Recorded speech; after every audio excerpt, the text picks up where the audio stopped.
Welcome, welcome to GoGi's After Dinner Jam. I'm so glad you made it in. I hope my audio is better than it was last week, and we're going to get started shortly because we have a jam-packed night.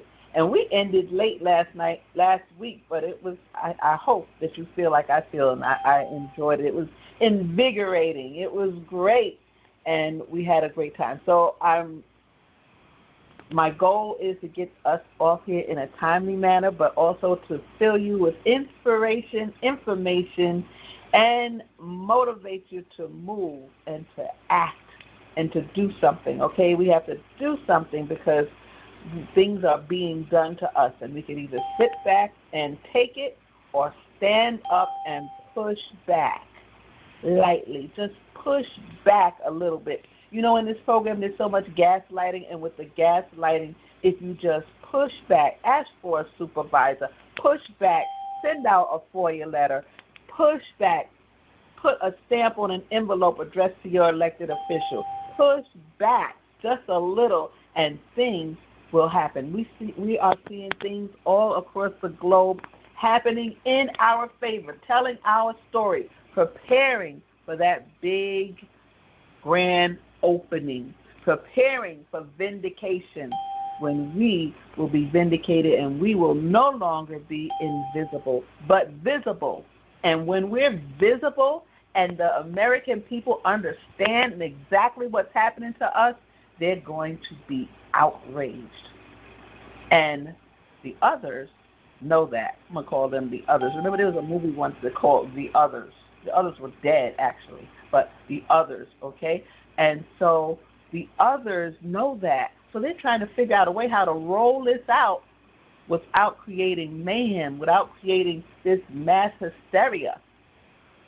But really, if you think back to the times that you've read about different research projects that has happened in the United States, were you surprised that your own government participated in that? Even if we take MK Ultra, they actually went somewhere across the nation, or to another country actually, and bought all the LSD supply, supposedly so Russia wouldn't get it. And then what did they do? They put it in a storage and safely kept it so that nobody would be harmed by it. No! They began to research and study and use it on their own people. So why, when you tell somebody, I'm in a non-consensual experiment, I didn't sign up for this, but it has chosen me, and things are happening to my body, and it's the government that's doing it, do they say, can't be? Did you get checked lately for, mental health issues? Why?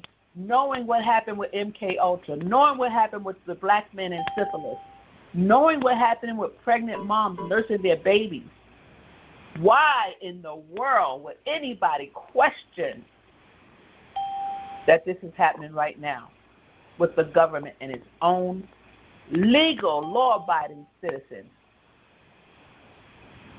But anyway, that's the world in which we live, huh? So we're going to move on from that because my message today is just to push back.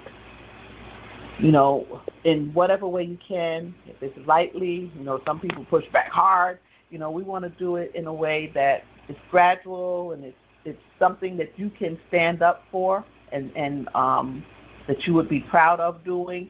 We don't want to get to a point where we do nothing and then one day we just blow up, and just let it all out and do something really bad. That happens. We see that happen. It happens to the abused. The abused becomes the abuser. And then who gets caught? The abuser. The abused that was abused now is the abuser, and then who comes in walks the law, and who gets in trouble. Meanwhile, the abused has been trying to get help all along. But anyway, I digress. So I just want to encourage us to be present, to preserve ourselves, and pray for all of us. All right, so we're going to open up, and I'm kind of looking back right now, just feeling a little reminiscent, and we're going to open up with some slang from the past. So we're not going to do anything heavy. It's going to be a light night. Of course, there'll be some heavy articles, but we're going to start off with just some slang from the past. So when we open up, if you have noise in your background, please mute yourself.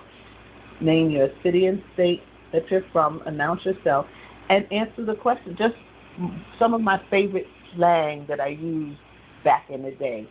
And mine is going to be, somebody says to me, "You going to the jail?" I'm saying, "Right on." Okay? And that's my slang. Right on. Okay? What's yours? Please announce yourself, city and state you're from, and your favorite slang from back in the day. Hi, welcome to the J.A.M. So glad you made it in. Thank you for choosing to be here. Our free will is at stake, and yet you used it tonight, and you chose this flavor of ice cream, and so I'm so grateful. Please announce yourself, city and state you're from. What's one of your favorite slangs from back in the day? Hi, this is Tanya from Arkansas. Hey, how you doing, Lady T? I'm good. My favorite slang was "You are tripping." You tripping. I remember that one. I remember that. Yeah, you tripping. You must be tripping. Okay. All right. Thank you. And thank you for joining the J.A.M. All right. Next caller. Please announce yourself. Hey, GoGi's. This is Daniel Shell from Huntsville, Alabama. Hey, Daniel. I can remember, saying bet. So when somebody would tell you hi or something, or they were going somewhere, and they would say bet. Right. I love it. It was a term of agreement. So, yeah, I'm going to do so-and-so. Okay, bet. Me too. Hi, I love it. this is Michelle. I'm from California, and hi. How is everyone? And my favorite slang was, "This is rad." Rad. Yeah. R-A-D? R-A-D. I love it. This is rad. I love it. Thank you, Michelle. Thank you for being on the call. You're welcome. All right. Please announce yourself. God bless you. God bless you. That sounds like 20. How you doing? Good. One slang word that I remember we used to say is "I'm hip." Everything, when someone would say something and we agreed with it, we'd say "I'm hip," you know. Yeah. And so today I'm saying I'm hip for the Lord Jesus Christ. Amen. And I pray that each and every one is too. God bless you. God bless you. Thanks, Sister Samia, for being on the call. And I'm hip. I'm with you. I agree with that. Her calls, everybody, Wednesday, Sunday, Friday night. All right. Someone has a little noise in your background. Always somebody. Is it my turn? Yes, it's your turn, ma'am. Go ahead. Hello? Go ahead. It's your turn. Are you looking for me? Please announce it. Go ahead, Diane. It's Diane. Diane from Buffalo. Hi. You know what I was thinking? In the 60s, 70s, or whatever, we were always, sometimes the 80s, Marvin Gaye's song, "What's Happening, Brother?" And he sung about the different things that were happening in the country. You know that song, "What's Happening, Brother"? You ever heard it? I've heard Let's Get It On, but I think I recall.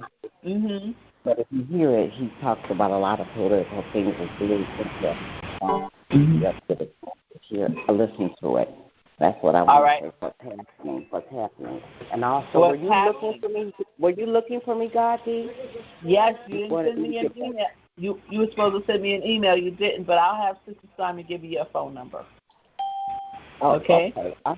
All right. Thank you. All right. So, yes, what's happening? Everybody, what's happening? You know, what's up? What's happening? Absolutely a slang. Next caller, please. Please announce yourself, city and state you're from, and one of your favorite slangs from back in the day. Hey, GoGi's. Hey, how you doing? Good. This is Sandra from Florida. Hey, Sandra from Florida. How you doing, honey? I'm okay, dear. Good. My favorite slang is that is off the chain. Yes, off the chain, absolutely. I love it. I love it. Thanks for being on the call. Welcome to the J.A.M. All right. We got a busy night planned. If you'd like to announce yourself, city and state you're from, and slang from back in the day, it'll be your turn. Go ahead.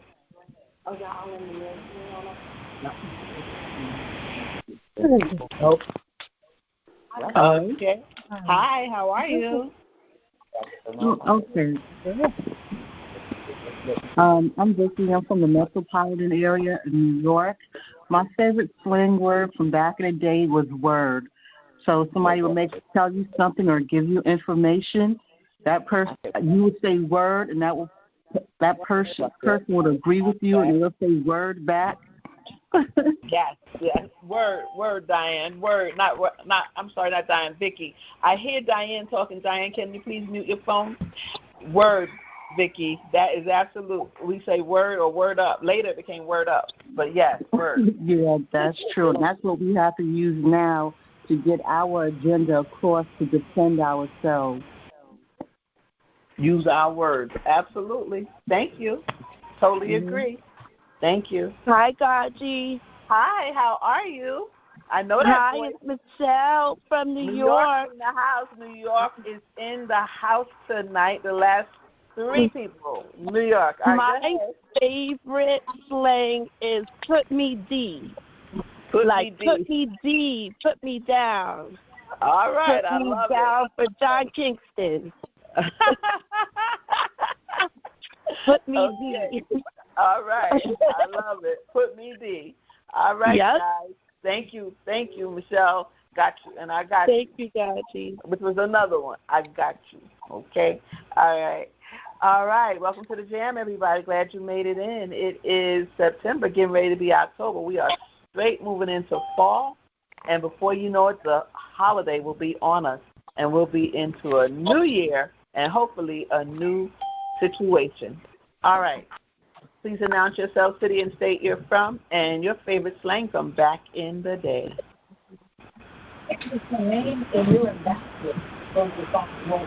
Anybody else? If not, we're going to close it down.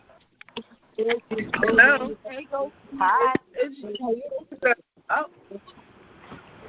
Hi. I think I can hear you. I still hear Diane's mic open. But go ahead, ma'am. Hello, this is Tamara Williams from New Jersey. Hi, how are you? Oh, I'm well. I just want to say hello. I love your program. I love your calls. And my slang back in the day was, it is what it is. Oh, I love it. Thank you, Tamara. And it is what it is. It stands today. It is what it is. Thank you so much for being on the call. Northeast in the house, guys. New York, New Jersey. All right.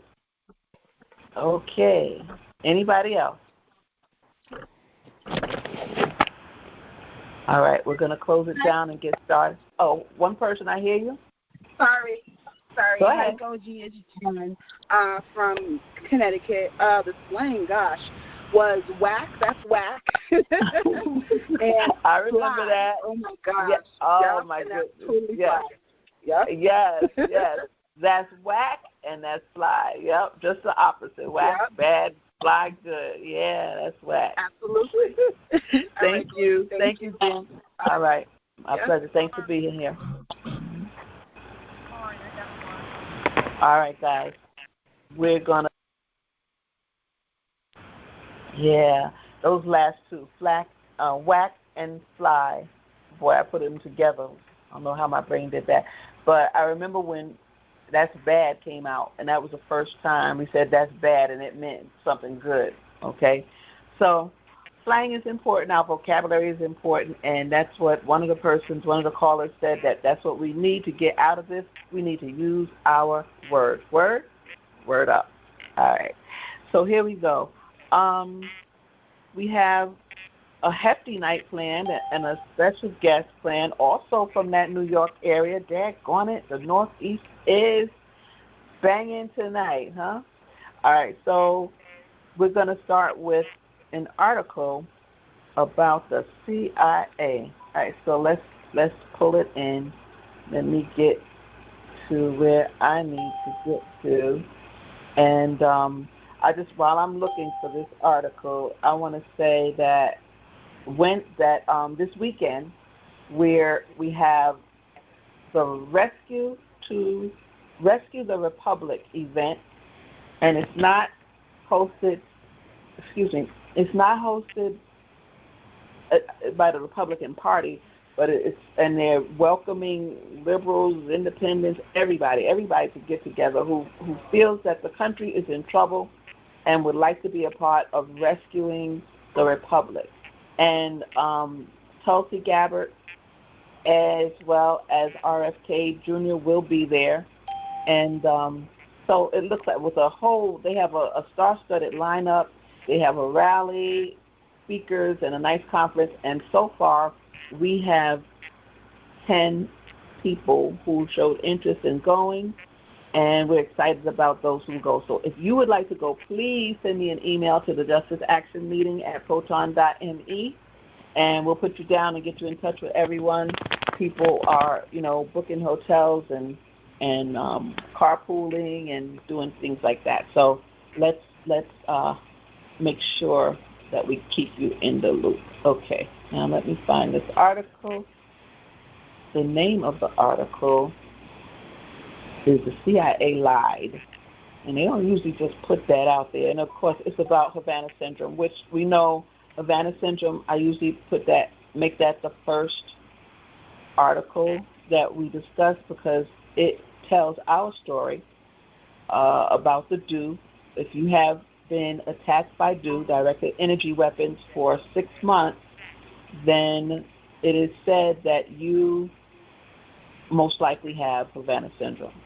So let me just start this article. It says, active suppression of witnesses. CIA lied about Havana Syndrome. Whistleblowers, documents reveal. Congress and the FBI were among the government institutions that were either lied to or misled. And this article is by Brian Karem, Karem. It was published September 16th, and he's a columnist. I don't see this newspaper. Okay, so perhaps I'll see it shortly. And it says the CIA has consistently lied to the American public about anomalous health incidents, AHI, for the last several years, and may be guilty of obstruction of justice, according to documents recently released by the U.S. government. And if you remember, we read before that Mark Zaid had requested several documents. And with his request, they said this will be released then, this will be released then. They had delayed dates where they would release each of the documents. So obviously some of those documents have been released, and they're finding these are the findings. Often referred to as Havana Syndrome, AHIs became widely known when American officials and their families living and working in the U.S. Embassy in Havana, Cuba, first reported symptoms which include balance and cognitive problems, insomnia, and headaches. Salon reported in March of 2023 that a then newly obtained declassified report prepared for the Director of National Intelligence by a panel of experts appears to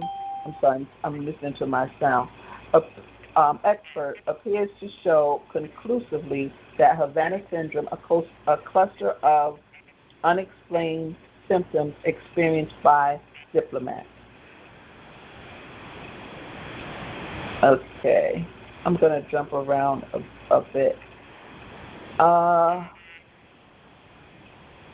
Okay, several members of Congress, when contacted, said they thought the matter had been settled and there wasn't anything to this prior to the release of the information. The information just released by the government, however, shows that Congress and the FBI were among the government institutions that either lied to or had information withheld from them. Okay, so Congress and the FBI. The IC Inspector General investigated this complaint and deemed it to constitute an urgent concern and forwarded it to the House and Senate Intelligence Committees. In fact, the formal HPSCI investigation that was initiated earlier this year, in large part because of the information that was presented by this whistleblower and others connected to the evidence, Zaid explained. AHI victims are dedicated federal civil servants, military members, and their families, and they deserve better than the treatment they have received for injuries sustained in the line of duty, Zaid said. He presented more than 24 current and former federal employees who have been recognized as AHI victims, as well as the whistleblower whose complaint was released. The released documents accuse the agency of constantly lying to Congress and other agencies about the nature and scope of the problem. The CIA, with apparent assistance of elements of the DNI, notably the National Intelligence Council and the National Council Intelligence and Security Center, is engaged in the active suppression of witnesses and actions which may constitute obstruction of justice and witness tampering as defined in federal statute. It states in the released documents, a CIA spokesperson, however, refuted the information that was released by the government. The notion that the CIA lied to U.S. policymakers is absolutely false. CIA takes its responsibility to provide decision makers with impartial, fact-based intelligence and analysis with the utmost seriousness. The Intelligence Community Assessment on Anomalous Health Incidents released by ODNY reflects years of rigorous, painstaking collection, investigative work, and analysis by IC agencies, including CIA. We applied the agency's very best operational, analytic, and technical tradecraft to what is one of the largest and most intensive investigations in the agency's history. The CIA remains committed to ensuring continued access to care for affected officers and to fully investigating any reports of health incidents, a CIA spokesman told Salon. The facts are the facts, they said in response. History will not judge the CIA's role or those who helped cover up the truth regarding AHIs in a positive light. Their actions and words betray the loyal employees and so many others who serve our country as dedicated public servants. I have attended classified meetings held by Congress, and witness after witness undermines what the CIA claims. If it would declassify the evidence, then the public would know who was telling the truth. I'm sorry, I got kicked out of that. Okay, AHIs have been controversial since first making news nearly a decade ago, sounding like something out of a James Bond novel or science fiction. The accusation has been that the government has been aware of or perhaps participated in the use of microwave or other energy weapons. You hear that? The accusation has been, they're going to help us, they're helping us, that the government has been aware of or perhaps participated in the use of microwave or other energy weapons, which can confuse, sicken, and even kill individuals from an acceptable range without being traced. The NSA provided Zaid, as part of his representation of a pre-Havana AHI victim, Michael Beck, a memorandum dated October 14, 2014, stating it possessed intelligence information from 2012 associating the hostile country to which Mr. Beck traveled to in the late 1990s with a high-powered microwave system weapon that may have the ability to weaken, intimidate, or kill an enemy over time and without leaving evidence. The intelligence information in question remains what? Classified. The heavily redacted document released by the government points to a variety of duplicitous activities taken by the CIA to hide the cause of AHIs.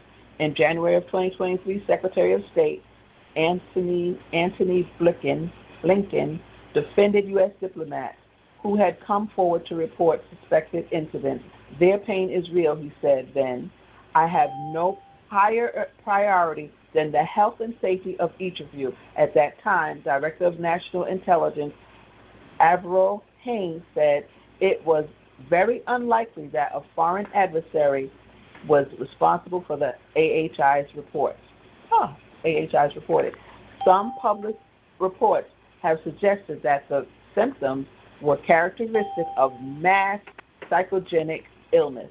The declassified report rejects that, finding that the AHIs do not fit criteria for mass psychogenic illness. Well, thank God. That would mean that we're just hysterical and it's contagious and we are just falling into some psychological fit, having a psychological fit. Okay, a little more of particular concern was the evidence that some of the cases occurred on American soil. In 2019, a White House official reported symptoms while walking her dog in a Virginia suburb of Washington, D.C. The National Institute of Health, through the Department of Health and Human Services, began a protocol created to contribute to the understanding of anomalous health incidents and their impact on U.S. government officials and their family members. In the wake of dozens of reports from the government employees, a letter signed by Dr. Leighton Chan, acting chief scientific officer, to the participants in that study on August 27, 2024, announced that due to concerns about this study raised by some participants, the NIH was shutting it down out of an abundance of caution. They confirmed that some of the concerns involved the CIA requiring its employees to participate in the study if they wanted to receive health care. So they were blackmailed. You want health care, free health care, by the way, then you have to participate in the study, which is considered unethical. Wow, that helps us as well. It's unethical and unlawful to make somebody participate in a study that they don't want to participate in. That means us, every single one of us. Every single one of us targeted individuals. Okay, that's the opening article tonight. And what a good one, what a good one. All right, the second one that we have tonight is a video. And this video is with Trump's at the Trump rally when something occurred, and they're saying what occurred to them, what happened to these people is similar to that. They make a comparison with Havana syndrome. So let's take a listen. Lady T, you there? Here, GoGi. Okay, let's go. Thank you so much. Huh? Don't be tripping now. Right on, girl, right on. President Donald Trump that were allowed to sit behind his stage at a Tucson rally last week told Newport Tucson investigators they left with mysterious injuries to their eyes. Newport Tucson's chief investigator reporter Course Nylander is live outside the Tucson Music Hall downtown. Course, what are we learning about their situation?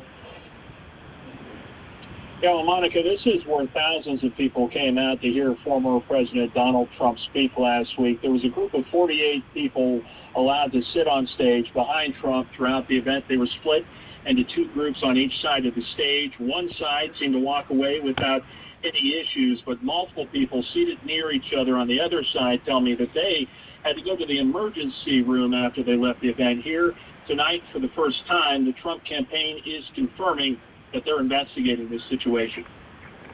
No taxes on Social Security benefits. Blood out covered. It hurts. It hurts a lot to up in my eyes. I have this cough that I put on and I take off all the time. But this is horrible. She says the doctors weren't able to determine what exactly caused it. Her initial thought of allergies went out the window when she heard from several others seated next to her at the rally that also ended up seeking medical attention with the same symptoms.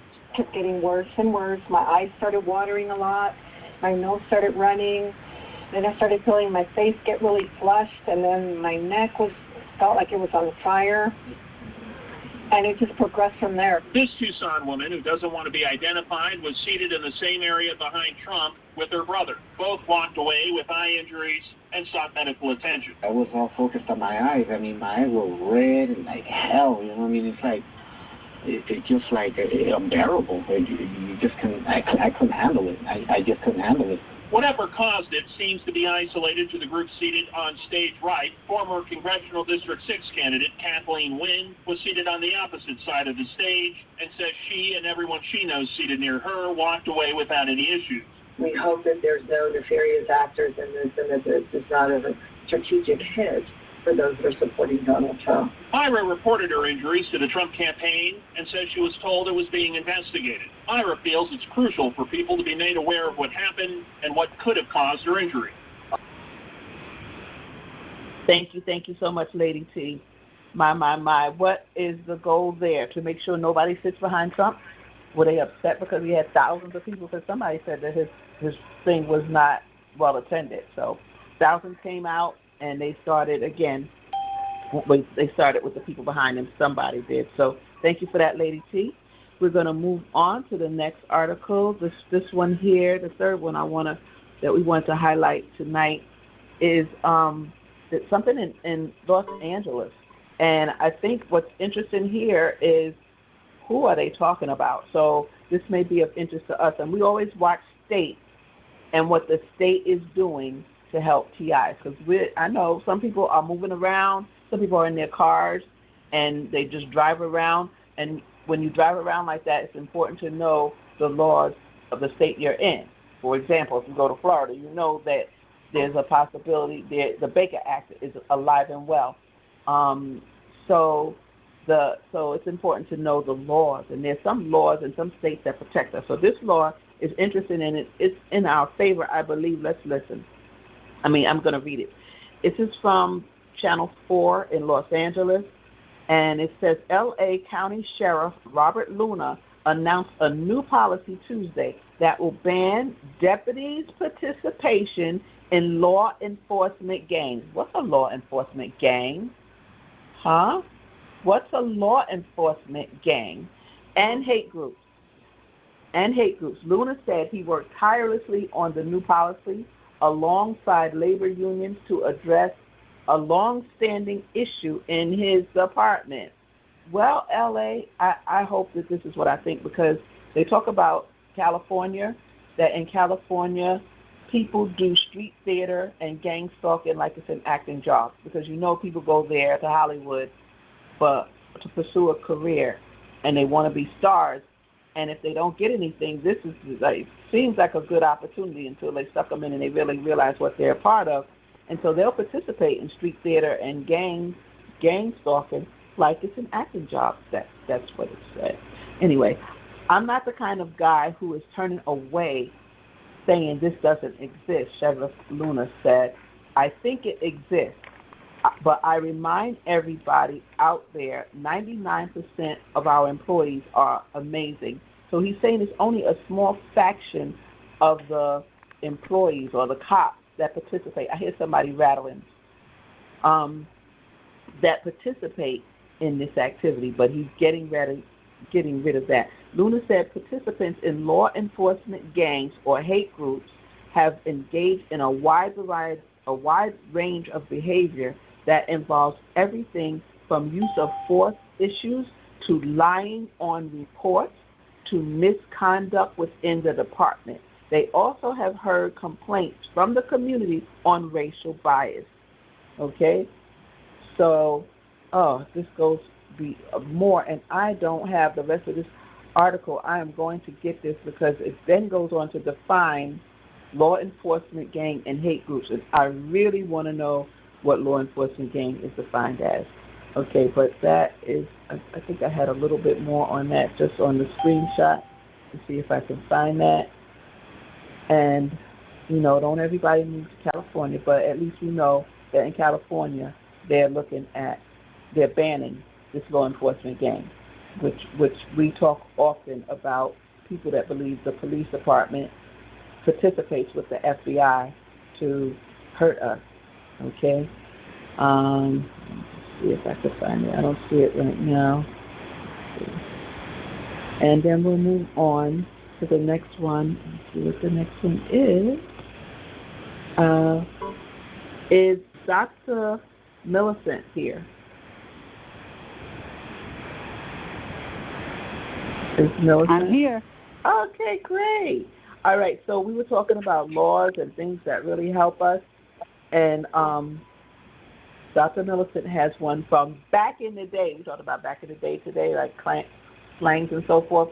This one goes back to 1944, but it stands up in court today. Please share, Dr. Millicent. Thank you so much for your presence here on the J.A.M. Thank you. Good evening, everyone. I'm reviewing the case Ashcraft Ethel versus Tennessee. This is a Supreme Court decision. This was the certiorari to the Supreme Court of Tennessee. They stated it was argued February 28, 1944, decided May 1st, 1944. Very important to each of us because the decision was surrounded the illegal use of psychological abuse that was allowed by the state of Tennessee.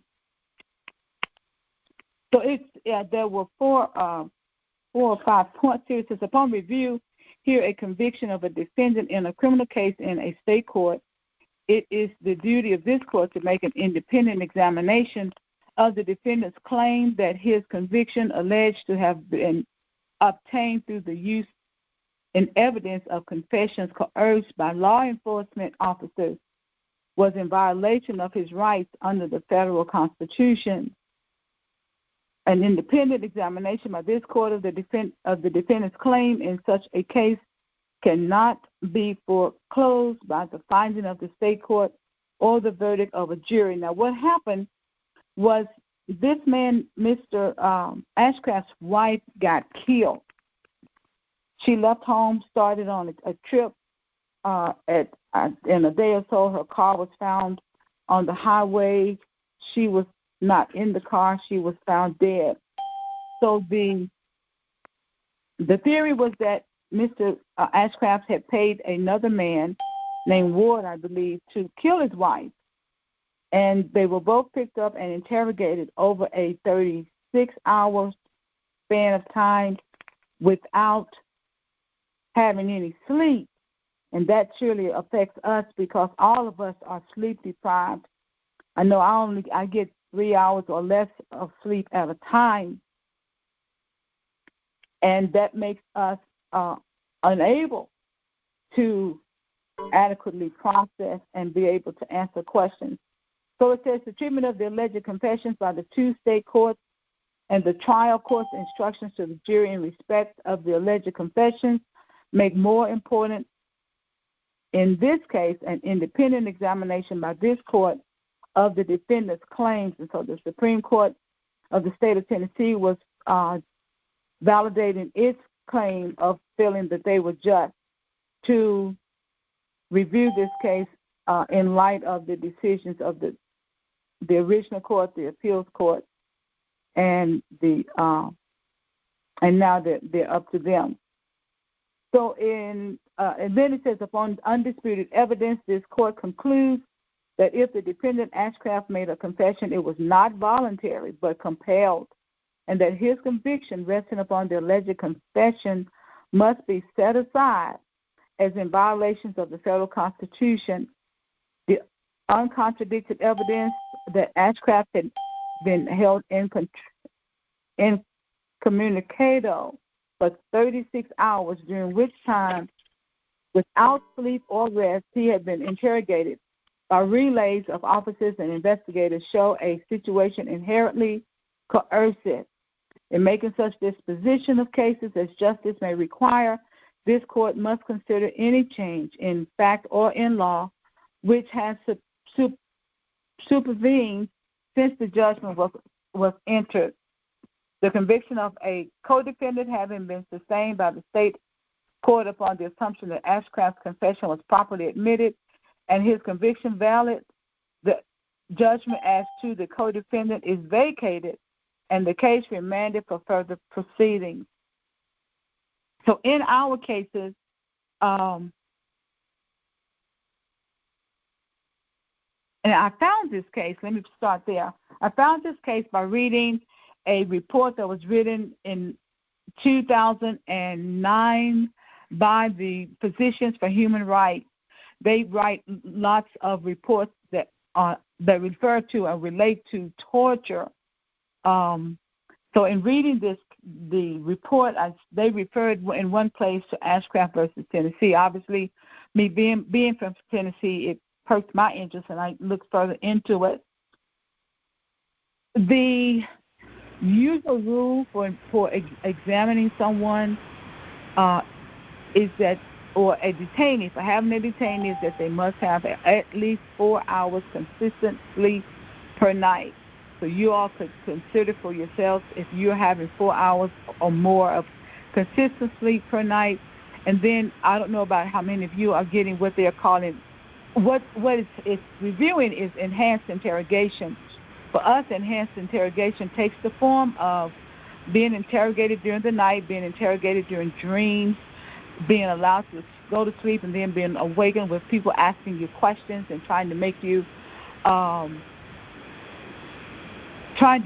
identify certain items or objects.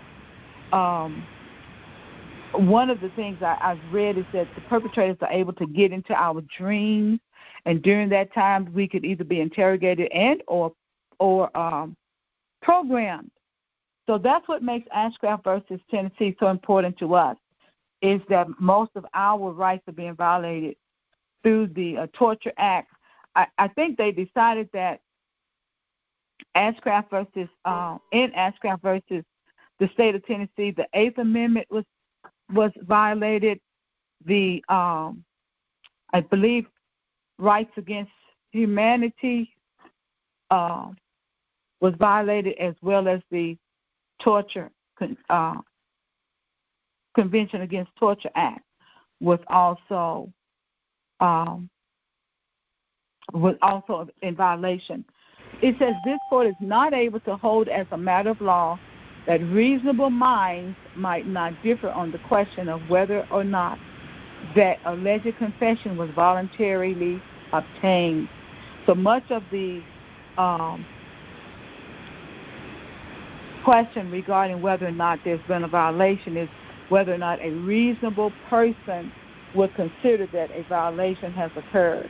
And that happens in quite a few of the statutes that our state and federal courts carry. All right. That's pretty much all of it. Thank you. Thank you so much, Dr. Millicent. Thank you so much. So if any of us find ourselves in that position, we'll know that is the Ashcraft versus Tennessee? Correct, 1944. 1944, and we can stand on that. Any case from the past. All right, thank you so much for that. And now, Liliana. Liliana, I hope you're there and ready. Liliana has a case. She usually keeps us updated with what the ACLU is doing, and I love what they do. So, Liliana, are you there? No, Liliana. She's here. Just one moment. Okay, thank you.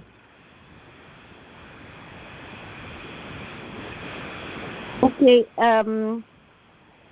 It's the case of Carpenter versus the United States. Oh. It's a case that the ACLU has been working on or looking at in the case of phone privacy.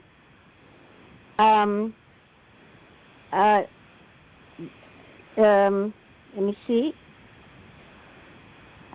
because I have several of these. Okay. So the Supreme Court ruled that the government needs a warrant to access a person's cell phone location history. The court found in a 5-4 decision that obtaining such information is a search under the Fourth Amendment, and that a warrant from a judge based on probable cause is required.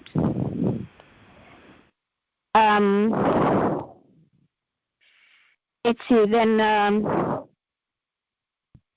that went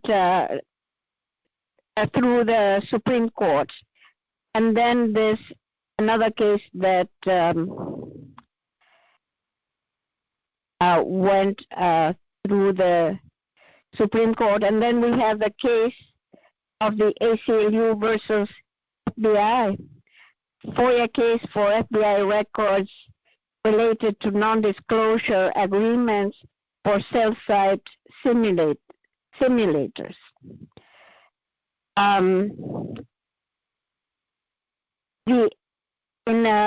2021, the ACLU submitted a FOIA request to the FBI to determine whether the FBI has continued to require state and local law enforcement agencies to enter into non-disclosure agreements before purchasing or using cell site simulators.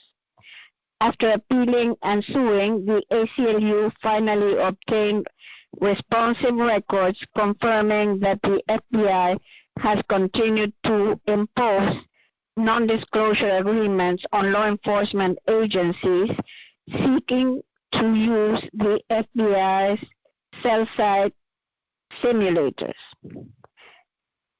The cell site simulators, also known as stingrays or IMSI catchers, impersonate a wireless service provider's cell tower, prompting cell phones and other wireless devices in the area to communicate with them.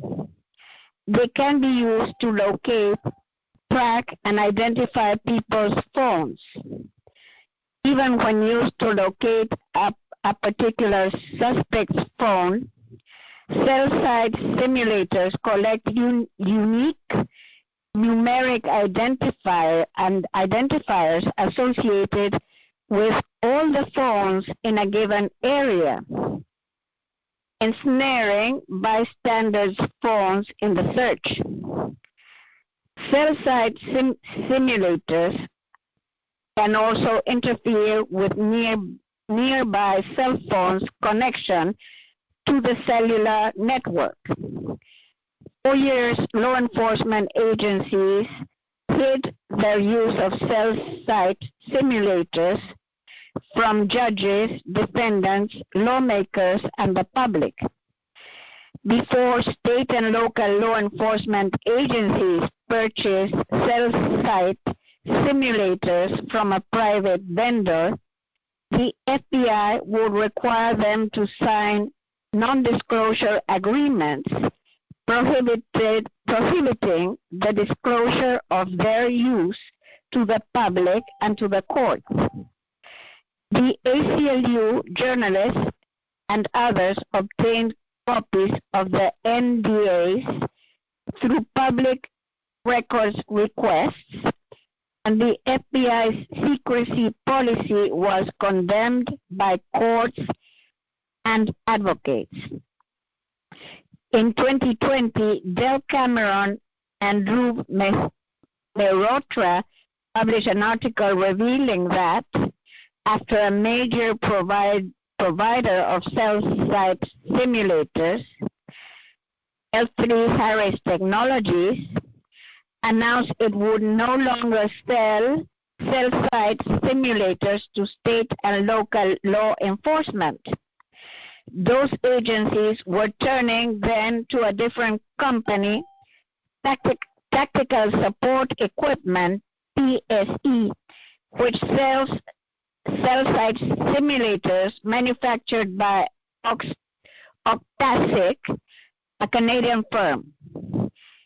In 2021, the ACLU filed a Freedom of Information Act request seeking recent non-disclosure agreements between the FBI and state or local law enforcement agencies pertaining to that agency's purchase, use, or possession of cell site simulator technology, including from TSE. 5 months later, the FBI responded that it, quote, neither confirms nor denies, unquote, the existence of such records known as, quote, the GLOMAR response, unquote. It was not until the ACLU appealed the FBI's GLOMAR response and filed a complaint in the Southern District of New York that the FBI finally agreed to produce responsive records. Many of the records the ACLU received were created between 2011 and 2015 and offer additional examples of the FBI imposing non-disclosure agreements on state and local law enforcement agencies that sought to purchase or use cell site simulators during that time. In the records the ACLU received that were created after 2018, there was nothing to suggest that the FBI has continued to impose non-disclosure agreements when state and local law enforcement agencies purchase their own cell site simulators.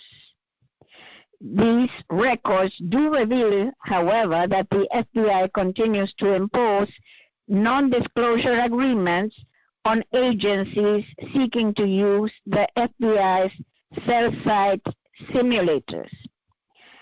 An FBI email from May 7, 2020, for example, states that individuals assigned to a particular investigation, quote, read and acknowledged the FBI's non-disclosure agreement regarding the use of the cell site simulator.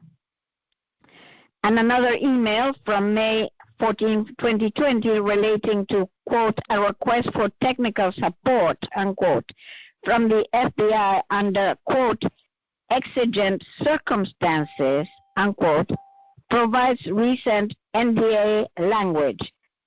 The recipient was asked to agree to several provisions, included that the FBI must be contacted immediately if there's any request for or intent to use publicly any information relating to the assistance provided pursuant to this request. The FBI will use all appropriate legal means to limit testimony regarding the technology in any state or local proceeding. Information obtained through use of the equipment for lead purposes only and may not be used as primary evidence in any affidavits, hearings, or trials. And your agency understands it is required to use additional and independent investigative means and methods that would be admissible at trial to corroborate information concerning the location of the target obtained through use of this equipment. This is all purportedly justified by the assertion that the equipment to be deployed is considered law enforcement sensitive, as disclosure of the capabilities of this technology may allow future subjects of investigations to employ countermeasures to avoid detection by law enforcement. But the public, courts, and people accused of crimes deserve to know when the government is deploying invasive surveillance technologies and when the FBI is going to great lengths to keep that surveillance secret. That's it. Thank you so much, Liliana. Thank you so much. So the fact of the matter is that they're using these cell site simulators, and the ACLU is taking a stance against the illegal use of these cell site simulators, as well as the article before, Carpenter versus the United States, where a warrant is required. Let me just read something there. This is Carpenter versus the United States, which is a U.S. Supreme Court case.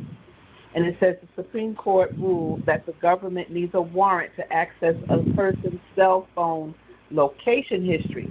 So if they want to look through your cell phone and look at your location history and find out where you were today, yesterday, and the day before, and so forth, there needs to be a specific warrant for that. The court found in a 5-4 decision that obtaining such information is a search under the Fourth Amendment, and that a warrant from a judge based on probable cause is required. And I just want to read something from that particular case, the Carpenter case, that the case itself, which I find interesting.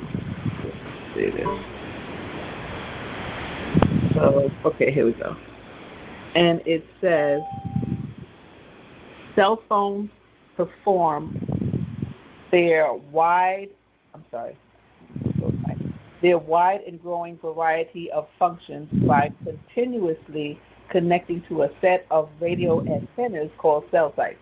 And you're talking about cell site things. But let me just skip down to the part about the Fourth Amendment. Okay.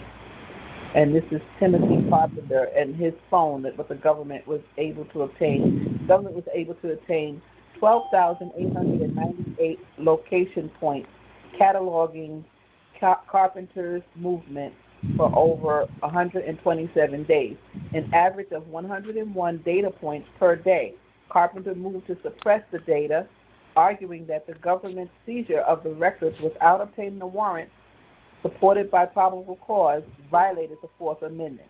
The district court denied the motion, and prosecutors used the records at trial to show that Carpenter's phone was near 4 of the robbery locations at the time those robberies occurred. Carpenter was convicted. The Sixth Court Circuit affirmed, holding that Carpenter lacked a reasonable expectation of privacy in the location information collected by the FBI because he had shared that information with his wireless carriers. And the government's acquisition of Carpenter's cell site records was a Fourth Amendment search. So the Fourth Amendment protects not only property interests but certain expectations as privacy as well. And they go on to cite Katz versus United States and so forth. So basically the United States Carpenter won based on the vote from the 5-4 vote that we mentioned before. All right. So Carpenter versus the United States, if you want to follow up with that. And Liliana, thank you for sharing the article from ACLU. Appreciate you. And we're going to move on. Thank you. There's a one-sentence update from the ACLU.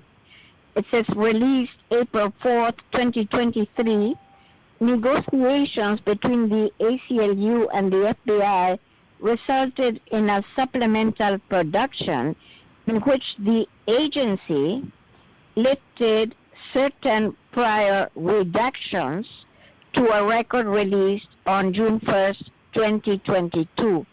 So the ACLU is making the FBI be more forthright and, to disclose the truth about what's going on with this, all of these non-disclosure agreements and trying to hide or make law enforcement hide and police hide what is happening with the phone surveillance.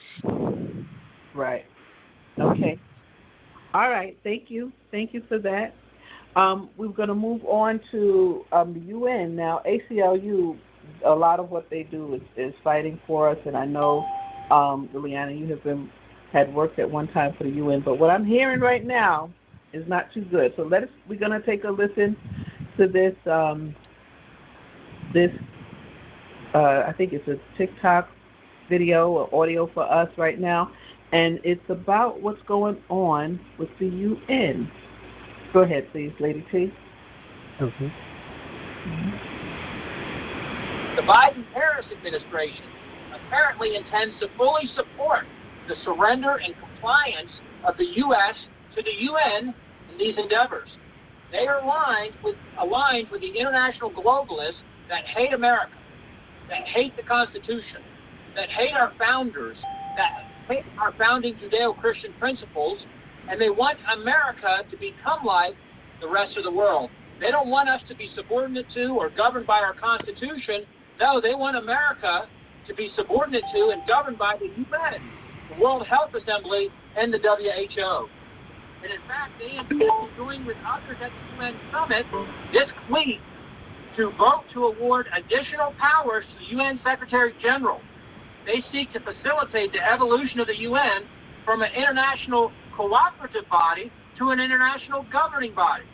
These powers would be triggered by any one of a number of so-called global emergencies, whether it was a so-called climate emergency, a health emergency, a cyber emergency, or a gun violence emergency, whatever that's supposed to be, a financial emergency, or whatever they deem appropriate. And the Biden-Harris administration is in full agreement with the UN and the WHO on efforts to place us under their authority and to require such things as their international health regulations, including the surveillance of U.S. citizens, the censoring of dissenting views, and much more. The American people didn't vote for this. They don't support this. And it's up to the people's representatives, that's us gathered here today, to have a responsibility to expose this and to reject this.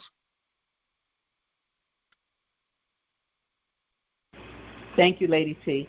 So that was done at a meeting with representatives, and there's something going on where they want to give power to the UN and the WHO, and there's, of course, a faction of elected officials that want it to happen and some that object. So that was the comment about it I wanted to share with you guys because it affects us all. All right, so thank you for that, Lady T. Thank you, Liliana. What we're going to do now, we're going to take a commercial break. And when we come back, we're going to hear plaintiff number 9 from the Targeted Justice TJ versus Garland lawsuit. And then we're going to hear from Tori and myself about, we're going to move to the Corrections Department. And he's going to talk about some of the prisoners, what's going on with them. And it's GIs, okay? And then we're going to move to our special guest. All right, so commercial first, please. Welcome to TIEvents.org, your official insider for the targeted individual community. As the go-to source for all TI events, we're here to keep you in the loop with the latest and greatest happenings. Discover daily conference calls, meetups, and exclusive events across the USA, all at your fingertips. Plus, planning a TI event? Advertise with us for free and connect directly with the TI community. TIEvents.org is not just a website. It's your gateway to a world of information, connection, and empowerment for TIs everywhere. TIEvents.org, your official insider. Dive in and discover today. Okay. Thank you for that. And now we're going to, Sir Dan, I know I always skip this part because we're running short on time, so I hope you're ready tonight. Are you? I am so ready. Great. All right, so we're going to have TJ versus Garland, plaintiff number 9, read by Sir Dan. Thank you. Thank you.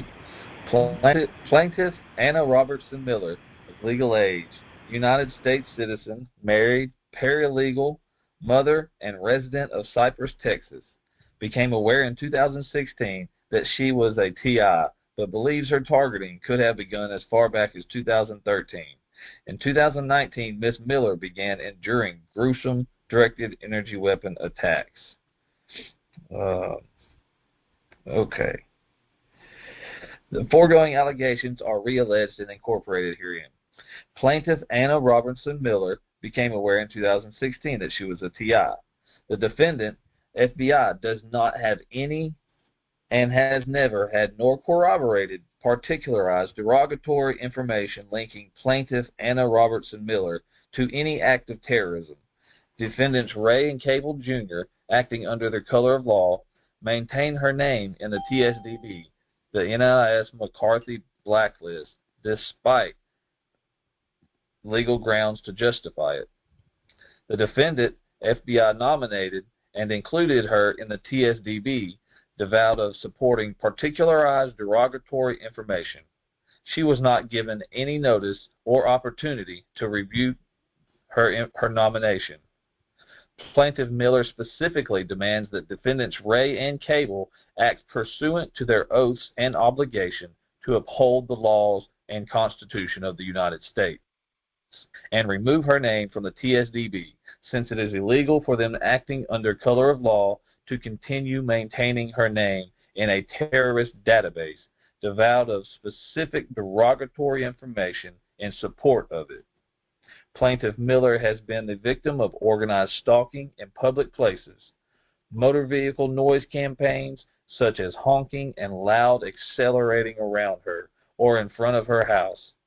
She has undergone break-ins to her home, physical and electronic surveillance, and organized stalking in violation of her rights under the 1st, 4th, 5th, 6th, and 14th Amendments of the Convention Against Torture.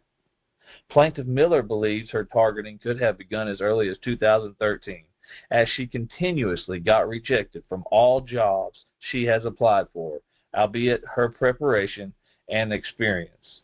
She estimated her damages resulting from the organized stalking in $7 million. In 2019, Plaintiff Miller started having painful, disabling DEW attacks to various parts of her body and sleep deprivation. Prior to filing of this complaint, her attacks have substantially increased in intensity and duration. She estimates her physical and mental pain and suffering resulting from the DEW attacks in $12 million. As a result of Plaintiff Miller's inclusion in the TSDB since at least 2016 and the constant DEW attacks perpetrated against her since then, she has sustained permanent brain injuries and developed a permanent physical condition known as Havana syndrome. The permanent physical damages and mental pain and suffering this condition causes her are estimated in an amount no less than $20 million.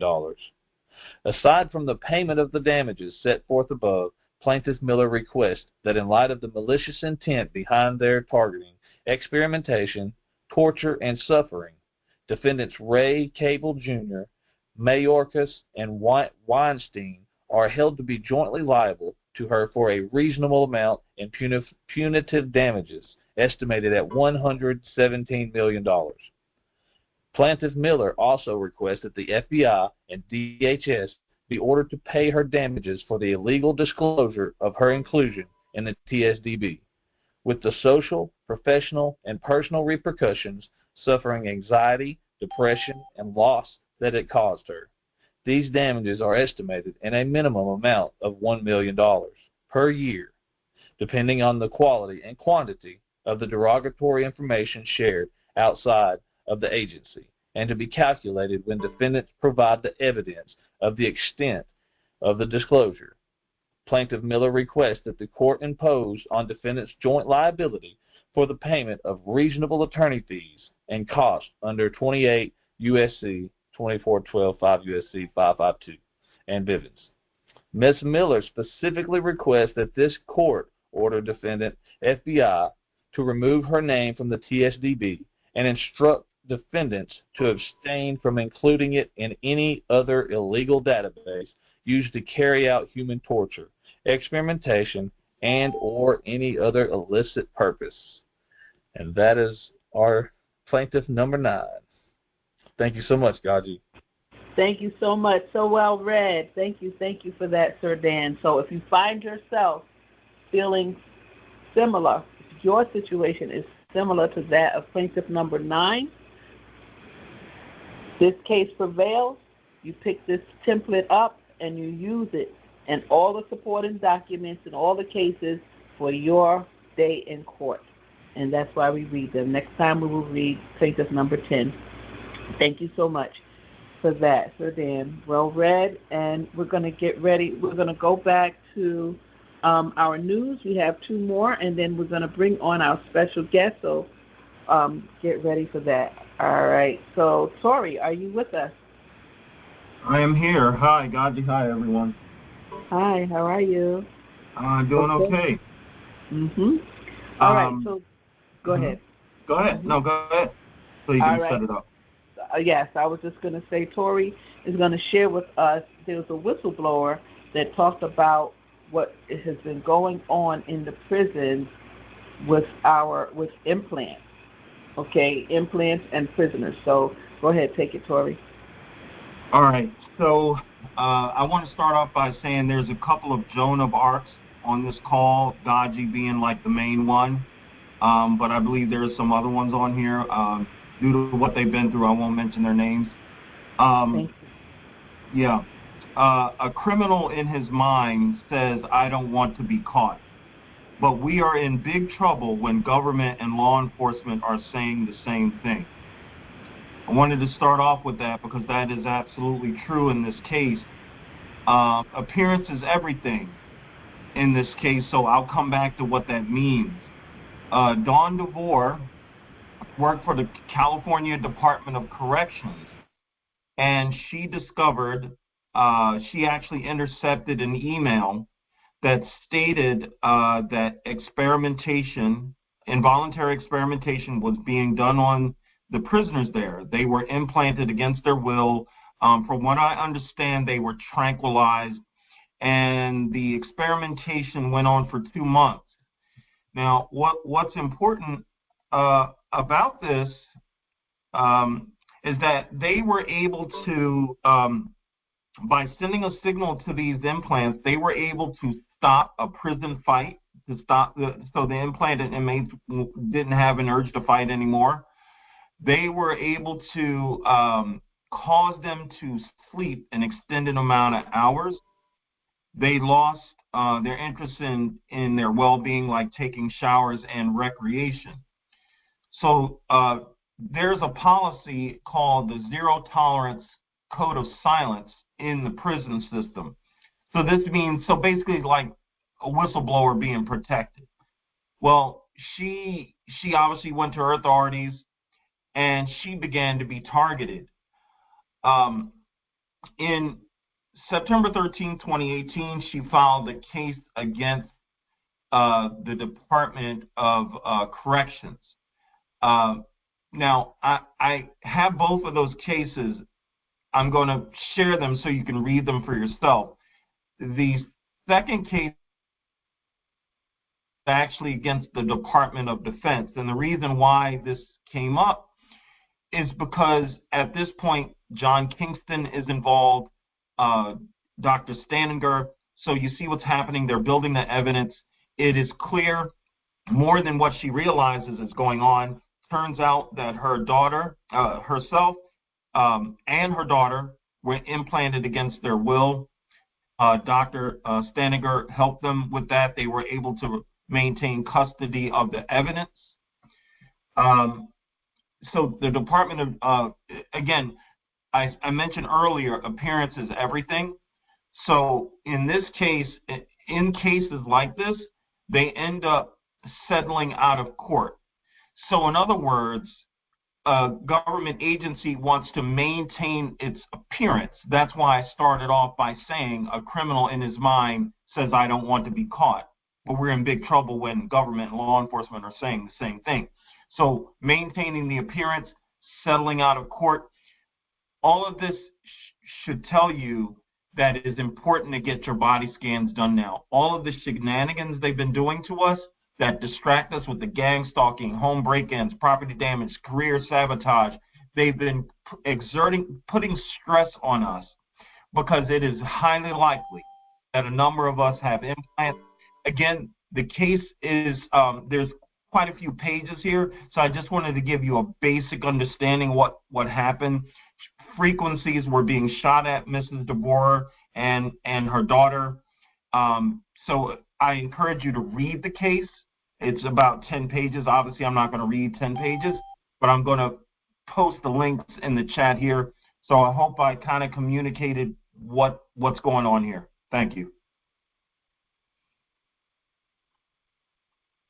Thank you so much, Tori. Thank you for that. And I want to add to it. I did pull some of it, and there's a confidential part of this. And thank you for raising this issue with me. It says confidential, limited distribution only, level 9 communication. You know, they have all these levels of communication, even as we read in the newsletter, above the president. So this says 2020 neural chip implants. The control of crime will be a paramount concern in the 21st century. We must be ready with our security products when the demand for them becomes popular. Our Research and Development Division has been in contact with the Federal Bureau of Prisons, the California Department of Corrections, the Texas Department of Public Safety, and the Massachusetts Department of Corrections to run limited trials of the 2020 neural chip implant. So they chose California, Texas, and Massachusetts. We have established representatives of our interests in both management and institutional levels with these departments. Federal regulations do not permit testing of implants on prisoners, but we have entered into contractual agreements with privatized healthcare professionals and specialized correctional personnel to do limited testing of our products. We have also had major successes with privately owned sanitariums with implant technology. Is this why they want to put TIs into the institutions? We need, however, to expand our testing to research how effectively the 2020 neural chip implant performs in those identified as the most aggressive in our society. Limited testing has produced a number of results. In California, several prisoners were identified as members of the security threat group EME, or Mexican Mafia. They were brought to the health services unit at Pelican Bay and tranquilized with advanced sedatives developed by our Cambridge, Massachusetts laboratory. The implant procedure takes 60 to 90 minutes, depending upon the experience of the technician. We are working on a device which will reduce that time by as much as 60%. Okay, so it will be less than half an hour. The results of implants on 8 prisoners yielded the following results. Implants serve as surveillance monitoring device for threat groups. Essentially the implants make and we also heard what Tori mentioned. They would sleep, they would not fight, and so forth. Essentially, the implants make the unsuspecting prisoner a walking, talking recorder of every event he comes into contact with. There are only 5 intelligence officers and the Commissioner of Corrections who actually know the full scope of the implant testing. In Massachusetts, the Department of Corrections has already entered into high-level discussions about releasing certain offenders into the community with the 2020 neural chip implants. So if you were in jail, you knew you could be free, all you have to do is keep this chip in that's going to monitor you. Would you take it?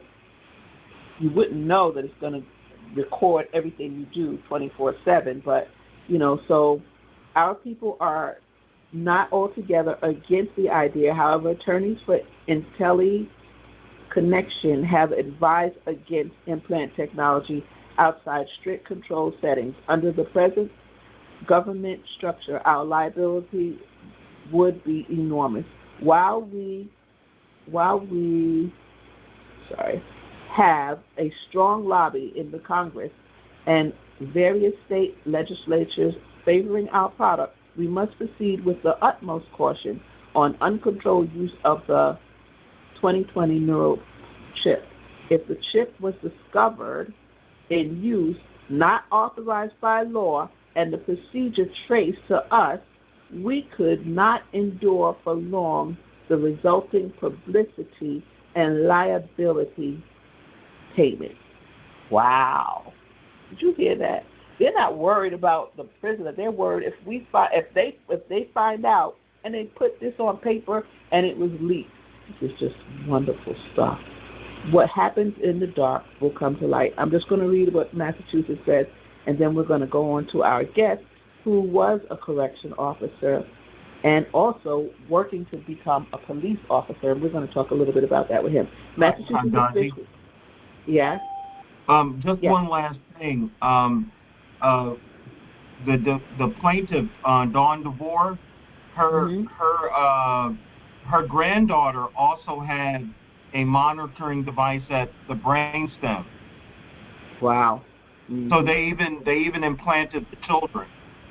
Oh my goodness! Like they're a threat. This is the reason they're getting past this is because they're a threat. Now, what threat is a child? So thank you. Yeah, Dr. Staniger took the pictures, micro photographs of the implants. So that's why this case was successful and settled out of court. Yes, absolutely. All right, Massachusetts officials have developed an intelligence branch from their fugitive task force squad that would do limited test runs under tight controls with pre-release subjects. Corrections officials have dubbed these potential test subjects the insurance group. The name derives from the concept that the 2020 implant ensures a compliance with the law and allows officials to detect misconduct or violations without question. A retired police detective from Charleston, Massachusetts, new with the intelligence unit, has asked us to consider using the 2020 neural chip on hardcore felons suspected of peak and armored car robbery. He stated Charleston or Charlestown would never be the same. We'd finally know what was happening before they knew what was happening. My. For armored car robbery. Okay. So here we have it, and that is an article worth really looking into and delving into, and that they found the confidential, that only a limited distribution letter was very interesting. So she obviously won or settled out of case because she had the evidence of the implants, and many of us do. Remember, you are walking evidence. TIs, you are walking evidence. All right. So, I hope that we get to a point where we're able to get these things out, and they know that we're walking evidence. All right. So we want to move on to our special guest. Tori, thank you so much for that. Thank you to each of the people who contributed tonight to make the jam. And we're still jamming on. We're going to move right on to our guest. First, we're going to have a quick introduction and a quick little music clip to prepare us for who he is, because he's the winner. All right, let's introduce him, Sir Dan, and then Lady T. Hi, Gaji. Hi, how are you? We're getting ready for you, Wilfredo. 1 second. We're going to introduce you now. All right, thank you. Sir Dan.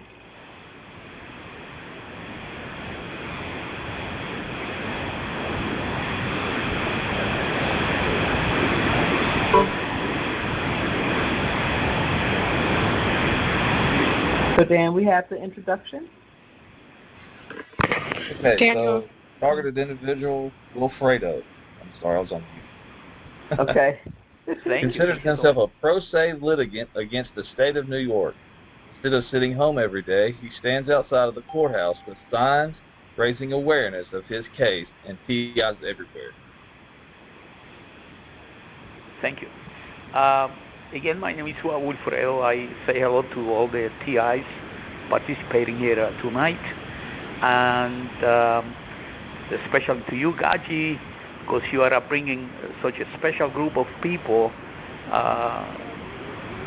sharing such important information with the world, and I am grateful myself. Basically, I have been targeted for many years, along with some people in my family, and I started to take action against those people targeting me. At present, I have a case in federal court in Manhattan against a CIA agent who had persecuted me for a long time, and finally I was able to turn the tables, and now he is a defendant in a civil case in federal court.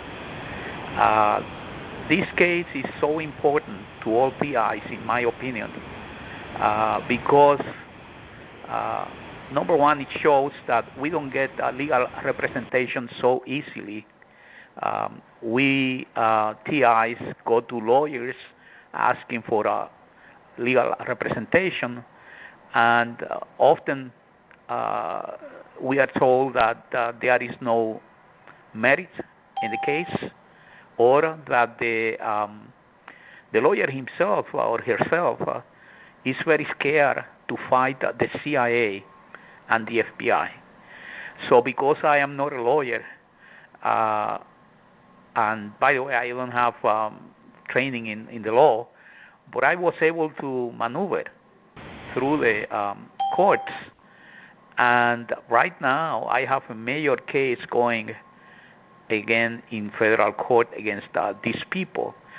And just for your information, the judge of the case, because he was so openly defending this CIA terrorist, despite the evidence, that judge is in trouble, and I am accusing the judge of violating the law as obstruction of justice. And there are a number of things going in my case, but especially I am accusing also the courts of being in cahoots with the CIA and the FBI. And a lot of things are moving behind the scenes. Just in the last few weeks, the police commissioner was fired. He says that he resigned, but again, he was fired.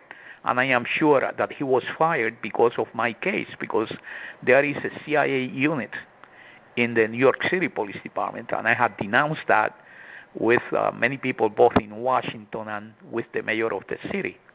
Another person that got fired was the Corporation Counsel of the City of New York, and she got fired because she was defending this CIA terrorist, despite the fact that he is a federal employee and not a New York City employee.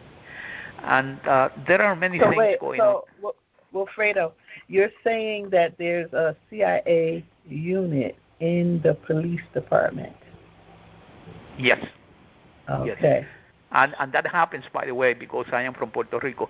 That happened in police agencies in Puerto Rico too, and I believe it's happening in police agencies all throughout the United States.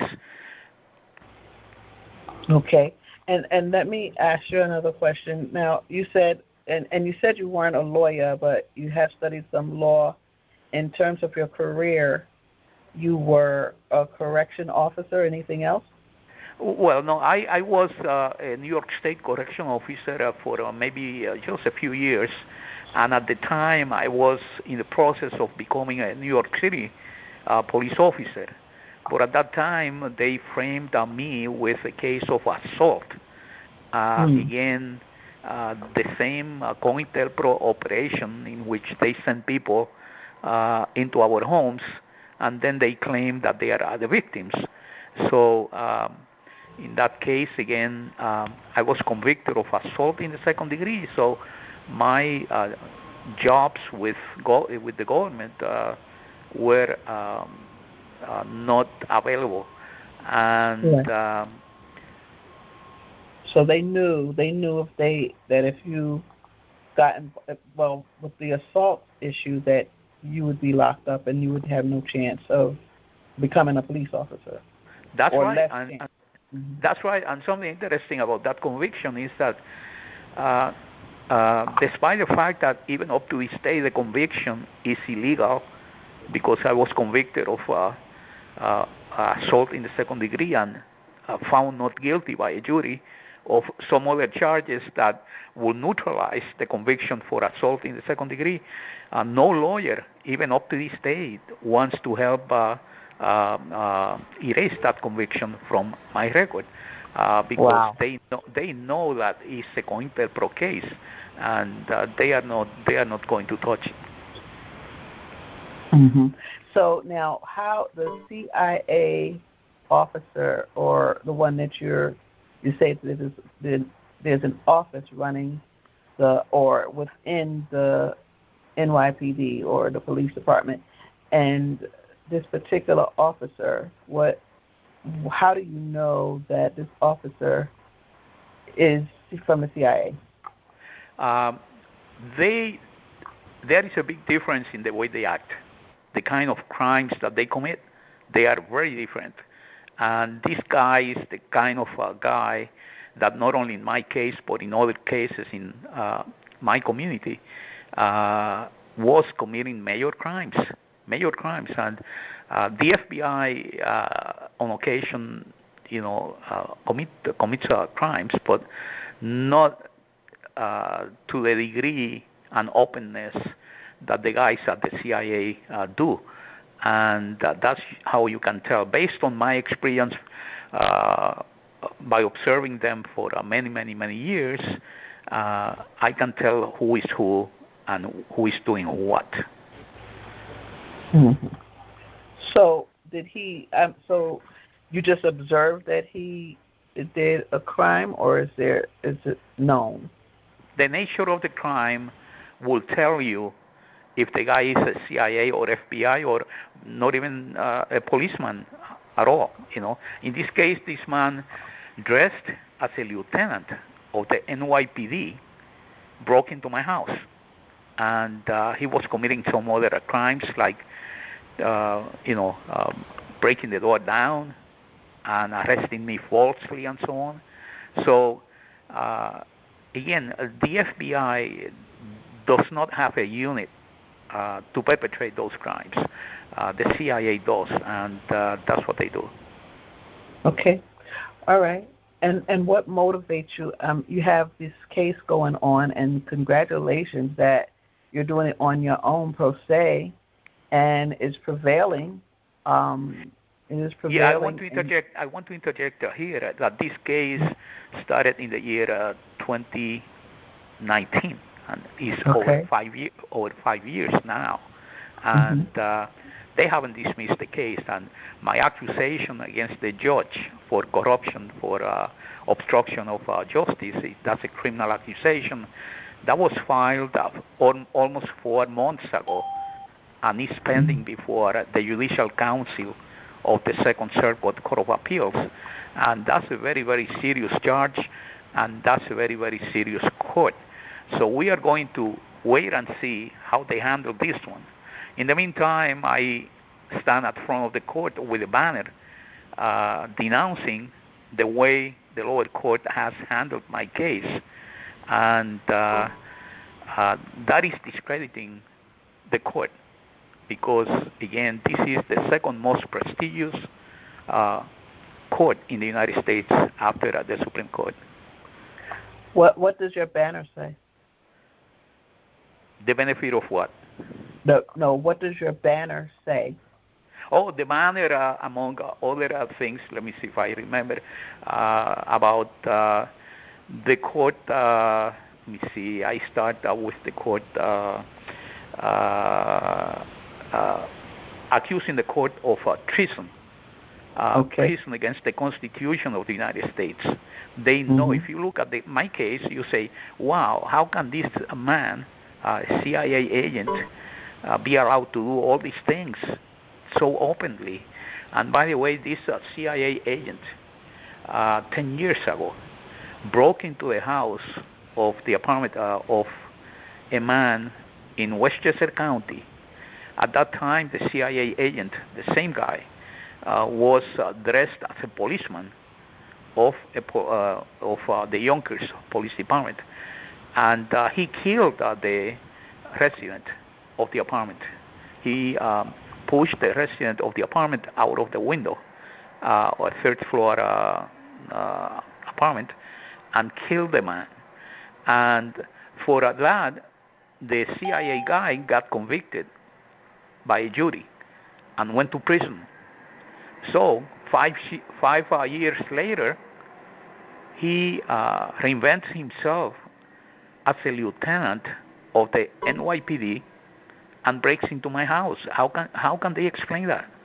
And that's what my banner is exposing at front of the court.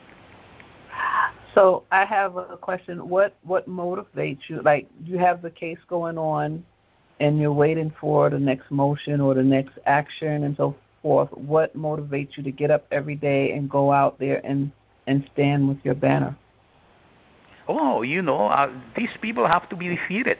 This is not only about Wilfredo Torres. This is about the millions of TIs out there, millions. And again, I believe that to me it's a blessing that I was chosen to get involved in this case, and I am glad in a sense, because I get a lot of satisfaction of exposing these people, and I get a lot of satisfaction in seeing the judge of the case scared to death because of what I am exposing about him in defending the CIA criminals. So it's not only about my case. This is the case of millions of people, and I will keep you and Targeted Justice informed of every detail that comes out of the court and the decisions that they come up with, because I believe this is going to be a lesson to all of us. What do you feel that you get any positive reaction from the people? Because I know that some of the people work there, so they see you every day. A lot of them, you probably. Yes, I cannot get into that too much because I don't want to get people in trouble. But I can tell you that the employees, they know that what I am saying is true, and they know what I am talking about. So in a sense, they cheer, privately, and for the reaction that I get, my activities there in court, they are welcomed. Okay, I get it. So that is a beautiful thing. Just by standing there, first of all, they know that they get to see every day what you're saying, and it's a reminder of the corruption that's taking place. Exactly. Not only that, but you see, because I believe I sent you a copy of the banner, and you can see the first line of the banner under the description of the two courts. In this case, that's the Second Circuit Court of Appeals and the Southern District of New York Federal Court. The first word that describes them is treason. And treason, especially nowadays with the political atmosphere going on in the nation, is a very heavy word and has a lot of implications as to what can happen to them in the future. Because, again, what they are doing to me, they are doing to some other politicians out there. I don't have to mention names. So that's I believe that I'm just putting, contributing my 5 cents to the issues here. Right. What would you say to other TIs? That, what encouraging word would you say to other TIs? Okay, my knowledge of the English language is limited. I was raised in Puerto Rico under a different language, Spanish. So I had to learn all these things about the law and so on. And right now, I believe that I am capable. Hello? Yes. Hello. I'm here. I believe that I am capable of presenting a decent package against the terrorists of the government. Mm-hmm. And you certainly are. You presented a good package, a wonderful package that is prevailing, and you're going out there every day and really supporting it, standing up for it, and standing up for all of us. Yes. I am proud not only about myself, but about all the victims of the government out there. You see, I am so happy, and I don't need the applause or the rejection of anyone. I do what I have to do, and that's it. Okay. All right.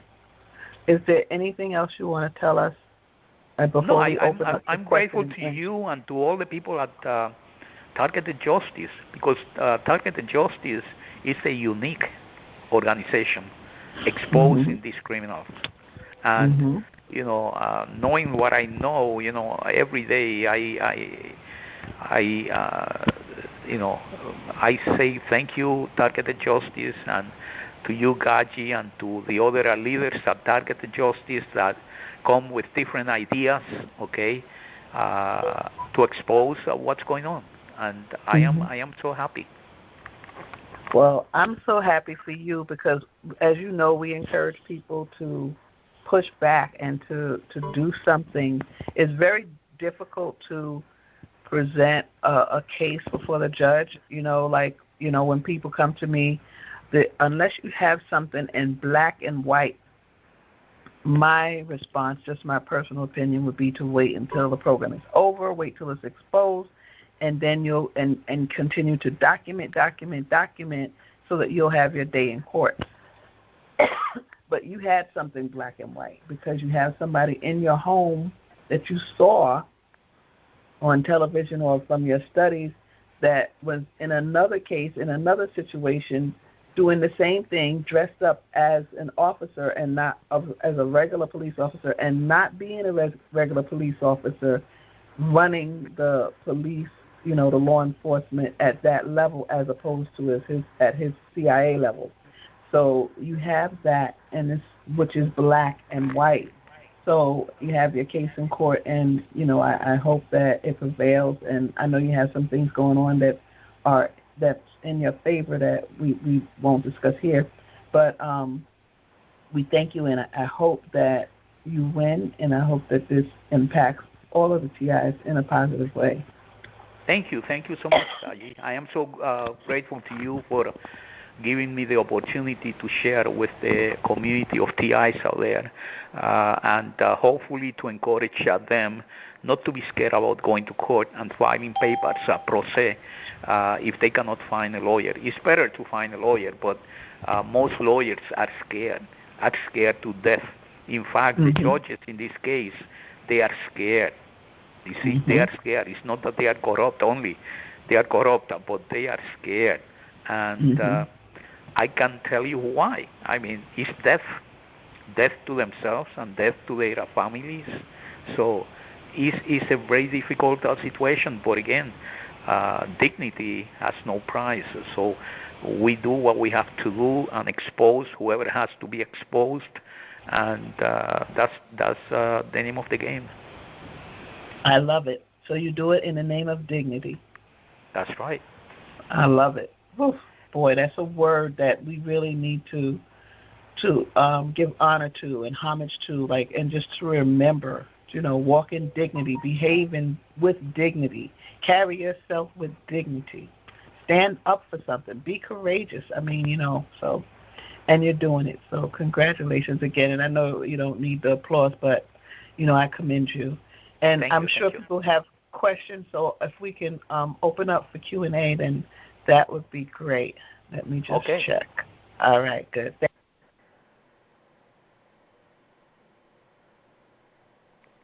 Hello? Yeah, hi. Hi. I'm directing my question to Wilfredo. I'm Vicky, and I used to be a New York City Department of Corrections correctional officer, and I became a crime victim at work. I've had several cases in both federal and state courts, and I can definitely attest to what Wilfredo is talking about.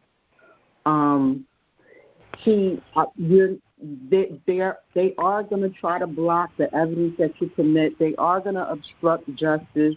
I had a magistrate that barred me from filing the rest of my documents in court. You're not going to find an attorney or a lawyer to help you out with this because they are afraid of this type of case because of the intensity of the crimes that are being committed against you and your family, and anybody that you come into contact with is also compromised by this organized crime. What I wanted to ask Wilfredo is, did he put in a complaint against the judge or magistrate that he has? Okay, ask me the question again.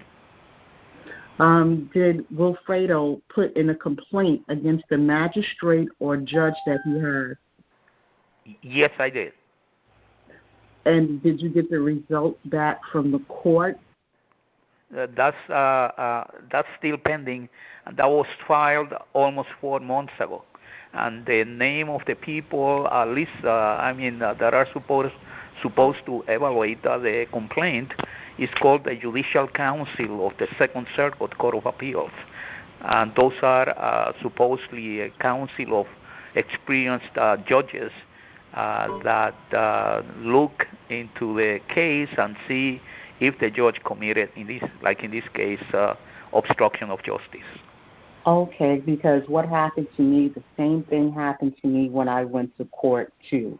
I was in one of the districts that's in New York, and I had a magistrate, and I asked the magistrate to recuse himself from the case because he was making decisions that were not impartial, and he was being biased towards me and showing favoritism to the defendants in the matter. And come to find out, he used to work for Corporation Counsel, and he was still acting as counsel for them. And so, that was, a conflict of interest. And then, again, his impartiality was questionable, and he was showing favoritism towards them, and he would not get off the case. Yeah, before you go, I will give publicly, Gaji, if I am allowed to do this, to give my home telephone to the community out there, in case they want to, in the future, get in touch and have any questions. Is that well, right? what I love to get in touch with you. I know, and I would love Vivian. Vivian, I think you answered a question earlier at the beginning from New York. Was that you? Yes. Vicky. Yeah. Okay, Vicky. I thought so. And I would love to get you all in touch with each other and the whole New York group. So, Vicky, if you will email me, then I'll give you Wilfredo's number. And I'm sorry, but I'm just really cautious, and I don't usually we don't usually put our numbers across the line this. Okay. Okay. Another point that I want to mention here, to tell you how wrong and corrupt are the judges in this case, is that what I am accusing the judge of doing is in embracing a fabricated court order. The people, the lawyers, the one that got fired, the Corporation Counsel, in this case, fabricated a court order and forged the signature of the judge. And the judge said, that's okay. And because of that, I am accusing the judge of corruption before the Judicial Council, and that's obstruction of justice. Wow. Beautiful. Okay. Vicky, thank you. Vicky, don't forget to send me an email because I have his permission, so I will send you his number right away. What's your email? Oh, the Justice Action Meeting at proton.me. Raw Justice Action Meeting? Okay. The Justice Action Meeting, like the J.A.M. Okay. The Justice. Okay, at proton.me. Okay. All right, thank you. Okay. Thank you for your question, and the best with what you're doing as well. Thank you. Any other questions? Next caller, please. Someone else is asking me for your number, so from New York, Wilfredo, I'm going to give it to her. Okay, any persons out there that requested, please feel free to give it to them. Okay, thank you. Next caller, please. Go ahead. Hello, how you doing? I was on last week, and my name is Sharice Morgan, and I was trying to ask some questions last week, but I've been going through this over a little bit of 10 years now. I've been on dialysis for like 24 years, and I've been targeted. I've been in the worst way, black tinted windows, people breaking in my house, people messing with my daughter, people messing with me, they isolating my family from me, making my family want to be distant. I don't even conversate with my family all that much. But like I said, how do you get further? And like, if you don't have, like, everything is such a hush hush, and people probably do want to come and reach out and try to help me, but they so scared that whatever's happening to me is going to happen to them. Right. So you're saying, so you're kind of isolated by yourself and nobody wants to help you do what? What do you mean? To help me solve this issue. Like, am I supposed to live my life out? Like I said, I've been on dialysis for 24 years. Am I supposed to live my life out being targeted? Because eventually I'm going to get older and older and older where I don't even have fight left. I'm 47 years old. My daughter is 16. And it's like, we as TIs should have a better outlook, and I appreciate the being able to get up online and stress some of my energy out, because I know now there are more people that's going through the same thing I'm going through, and I just want to be connected with somebody that can say, hey, this is the way you should go about, because it's like I said, it's been going on almost 10 years now, and I'm getting really tired of going through this mess. And it's like, I'm already on dialysis. I already have it hard enough just being on dialysis, and not alone being a single parent trying to raise a child. Okay, and so Sharice, what state are you in?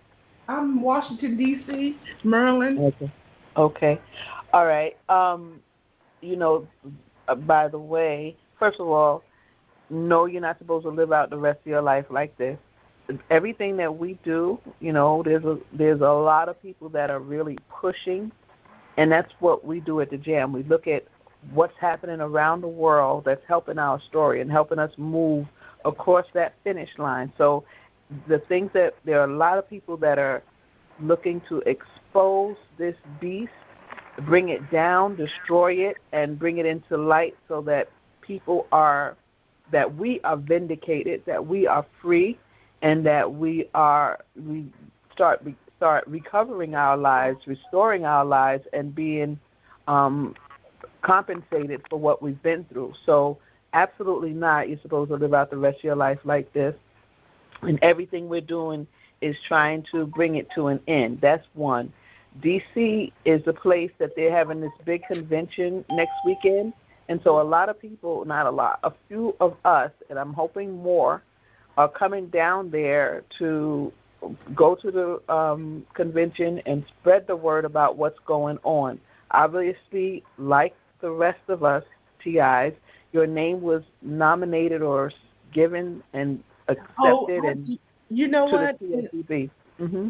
And I know exactly who put my name in it, without a doubt, because when I stopped, the reason why I stopped messing with this person, as you know, it's easier for a man to find a companionship on dialysis than a woman to find a man that's willing to deal with everything you're going through. And when I found somebody that was much older than me, I said, well, maybe I should give him a chance. But not come to find out, like months later, that he was locked up for 27 years and, you know, a lot of stuff. And when I was getting to the point of winding down and not really don't want to mess with him, he's told me, plain as day, you don't want to do that because I'm in this organization will make your life a pure hell. That's what he said to you, so you knew what he was talking about. My goodness. And at first I did, because I'm like, okay, this is the capital, this is United States we're talking about. Stuff like that should not be happening, you know. Exactly. But the reality hit me much harder than it did. So, you know, at first when he said it, I said, oh, you talking about sex. I didn't even pay no attention. Instead, I started picking up stuff. And I was like, oh, my God. And it's like, it's so hard. And I understand it's so hard to find people that is willing to help you, that's willing to believe you. And it's like, man, I get it. I get it. And let me tell you, if you find some, you may not be able to trust them. Like, it's very difficult to trust anybody that's not a TI, and even TIs, you got to take them through the reality, the check to make sure that that's what they're there for. Because so you're in a very precarious position. It makes sure, you know, hopefully your antennas are all the way up, because you need to be checking everything and everyone around you. And it's difficult to start new relationships. You know, I've paused my life. You know, some people pause and some people say, I'm going straight ahead. But nevertheless, we are all dealing with the same beast, the best way that we can. And our guest today, he's telling me what he's doing. He's fighting in court. He's standing out there every day, putting up a sign saying, you know, this is what's going on. So in whatever way we can, we push back.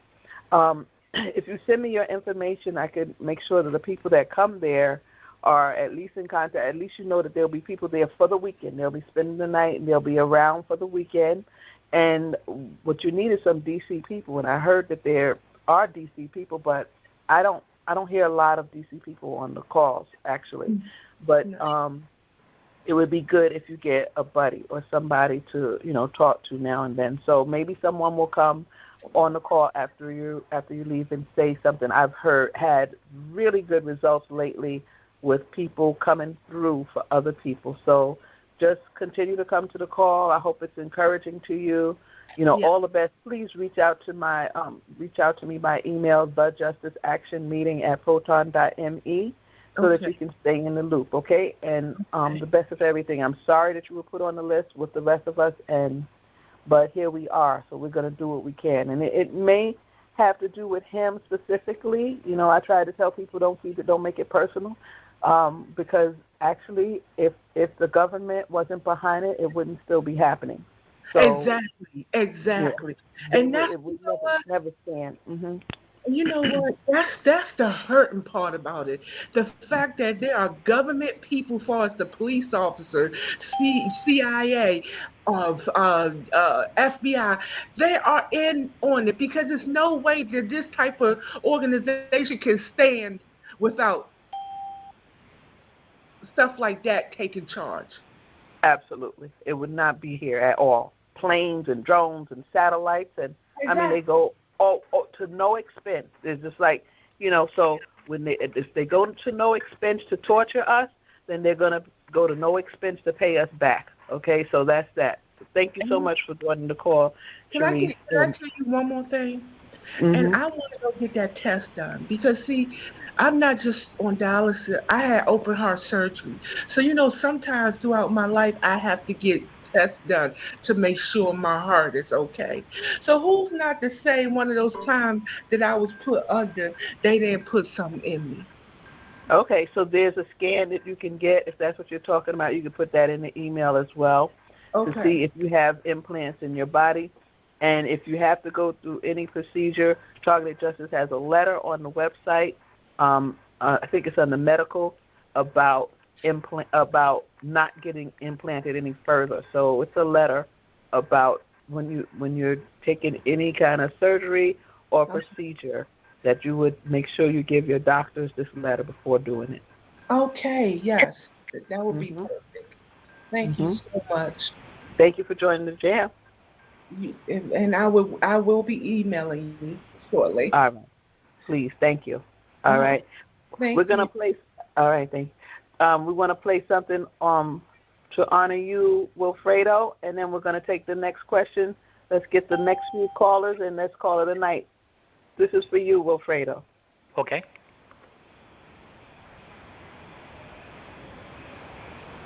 Lady T. Oh God, I might have missed my assistant. No, you didn't. I'm here. I'm here. Give me a second. Here we go. Here we go.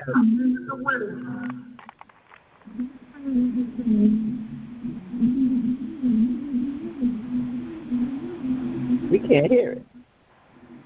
Yeah, can't hear anything. No, we don't hear it.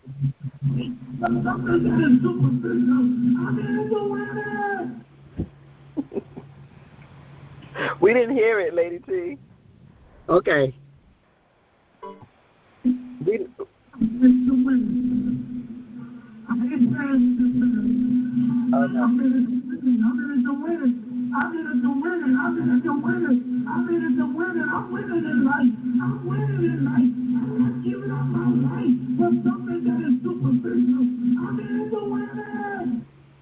Okay, the audio is bad, but you're in it to win it.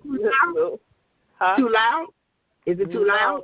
No, there's just a lot of feedback or something. It's okay. We couldn't hear it really, but it's okay. We got the message. We got the message. We're in it to win it. Okay. Thank you. I have a question. Somebody gave me a question. I don't fully understand it. Maybe if you understand it, you can answer it, but ask him, how is it determined by the crime who is actually committing it? How is it determined between the two major agencies, FBI and CIA? I guess so. Oh, yeah. That's what you said, that you could tell by the crime. You want me to answer? Yes, if you would like to answer, you can answer that, and then we're going to take the next question. Mm-hmm. Okay. Basically, based on my experience of many years dealing with these people, the FBI is a kind of agency that they cannot afford to be involved in some crimes. The CIA, they do anything. They are criminals. They are terrorists. They kill people. They kill our families. They kill our dogs. They do a heck of a lot of crimes out there that the FBI will not dare to commit. Okay. All right. So they do higher level crimes. And when we say they, you're not talking about the good guys. This shadow CIA and shadow, the rogue CIA and rogue FBI agents.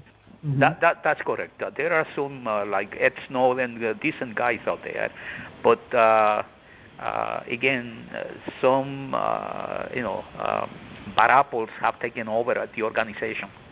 Okay, and the good guys must stay silent.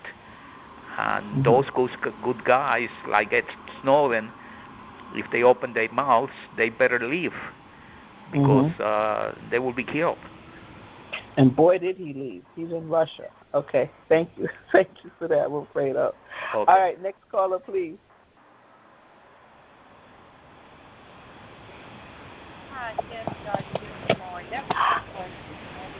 Okay. We can't really hear you. You sound really far away. But that was her question. He answered it. It's okay. Gotcha. Thank you. She was texting me because I guess of her volume.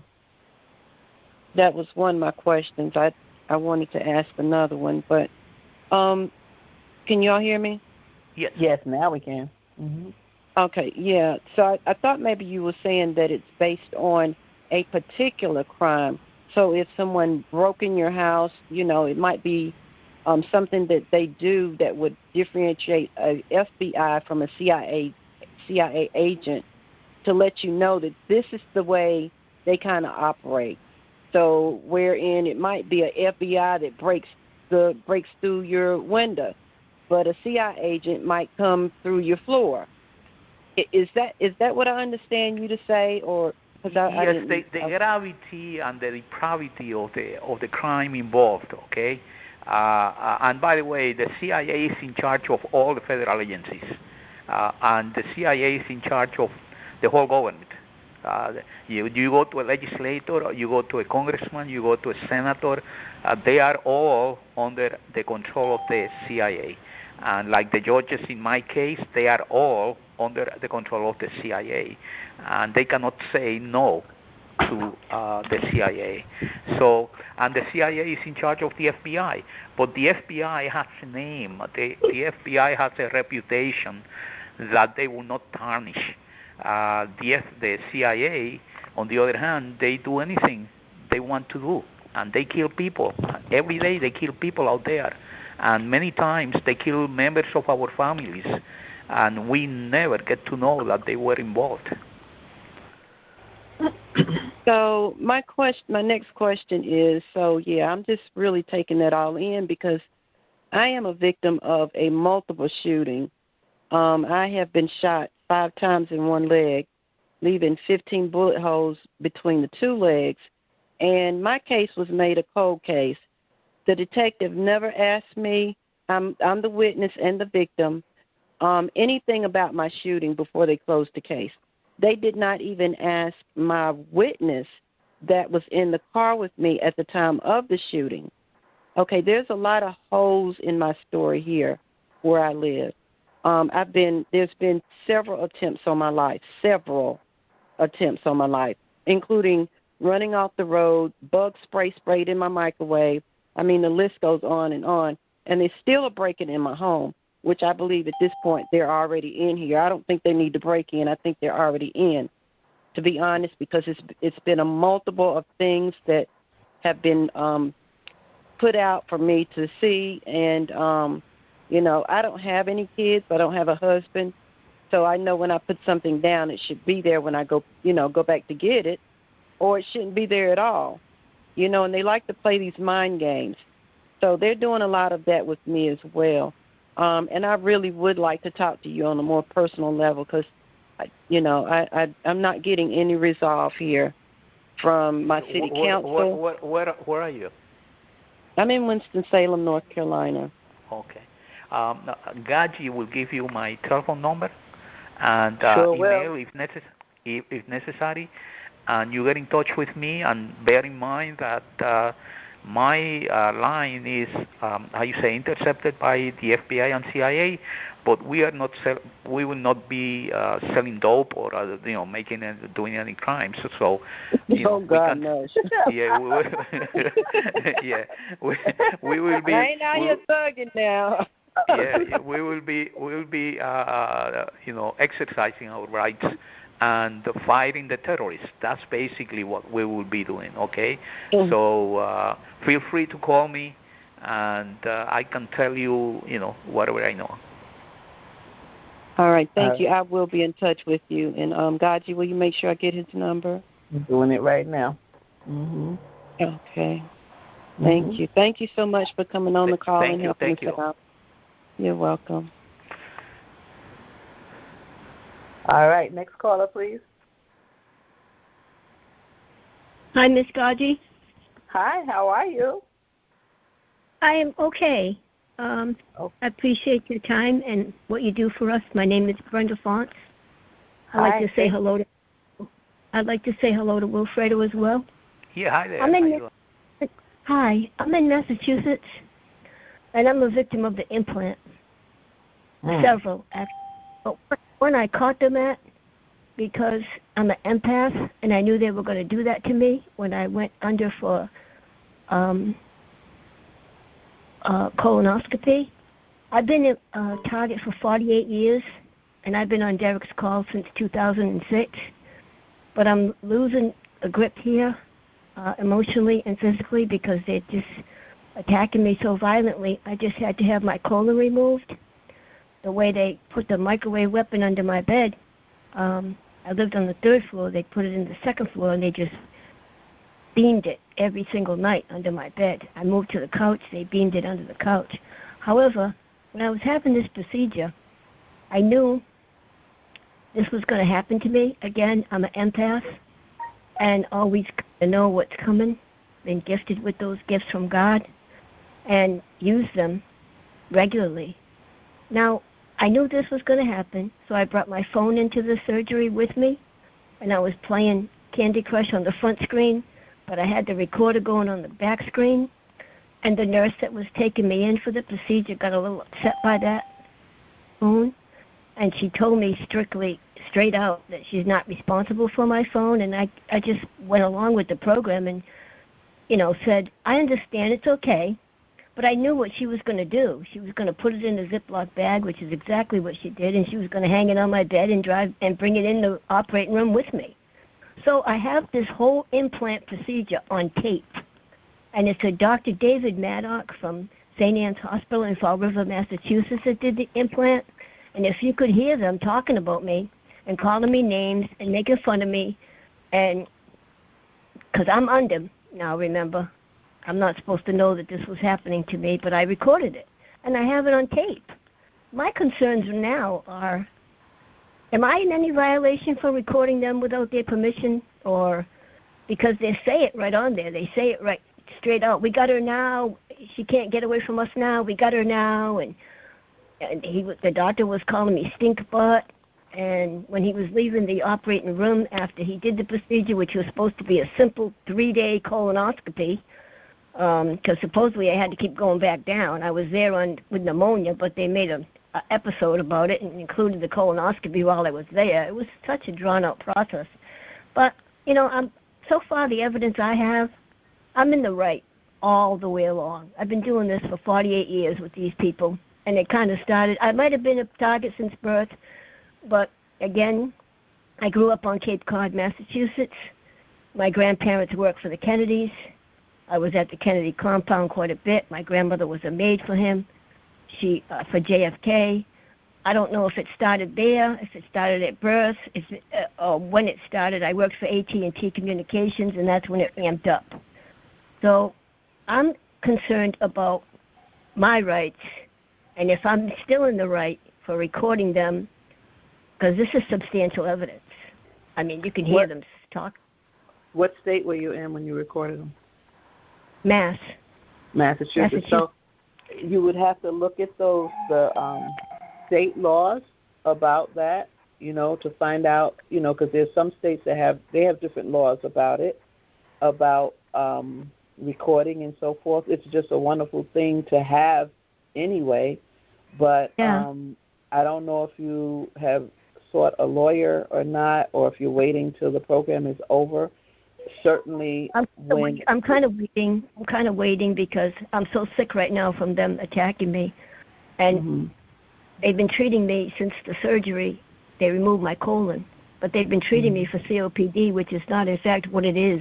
We just found out that I've been down 3 pints of blood all this time for the last 3 years since I come out of Brigham and Women's Hospital in Boston, Massachusetts, which is where the second implantation came in, because I have several of them.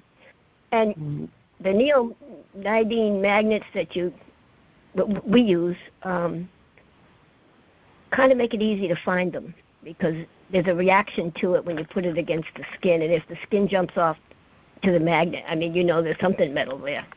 Whether or not I've never been scanned. Miss GoGi, I'm 68 years old. I've been through a lot with this targeting. Very frustrated at this point and not feeling too good. But I just had 3 pints of blood added to my body 2 weeks ago in the hospital. And I kind of think there was another one put in while I was under. Yeah, and I'm assuming that you have to do some of these procedures.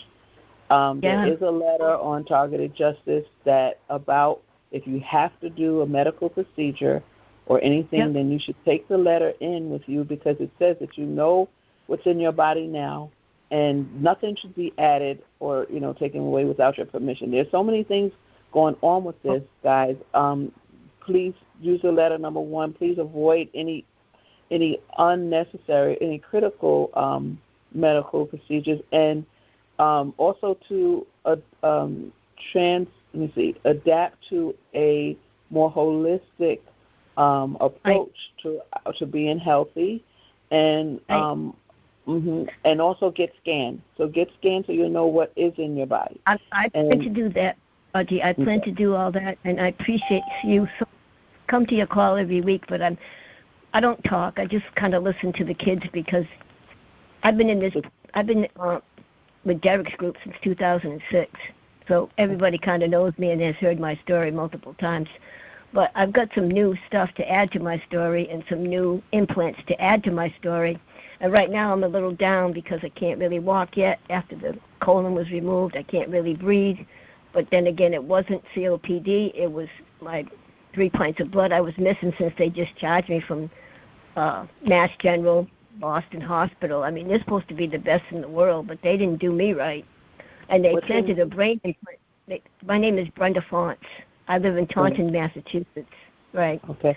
But there's so the picture. I'm gonna send you a brain implant they just put in on me while I was in the hospital having this colonoscopy. I mean, having the colonoscopy is a different procedure. That was in Fall River. This colon removal surgery was in Boston. And I have some new stuff to add to that because they weren't very nice at all. But I want to, you can help me, please, because I'm alone and I'm a single black girl, but I'm crazy. And I tolerate zero crap from anybody. I back down from no one because I live with Jesus. So if you think you can beat him, you bring it, okay? You bring it if you think you're bad enough to step to me, because I don't back down. And that's the problem I used to have with AT&T when I worked there, because they kind of discovered my gifts, telepathic, all those beautiful gifts God gave me. And they kind of just made like a big thing about it. It's like my work was too fast. How did I know what the guest was going to say? I just knew, all right? Did I press the wrong button? No. What's my percent? 99.8? Oh, good. I must be doing an awful job then. And they made such a big episode about it that just goes on and on and on year after year. And all right, Brenda. Brenda, send me an email, please. The Justice Action Meeting at proton.me. I'm glad you come on the call. Thanks for joining the J.A.M.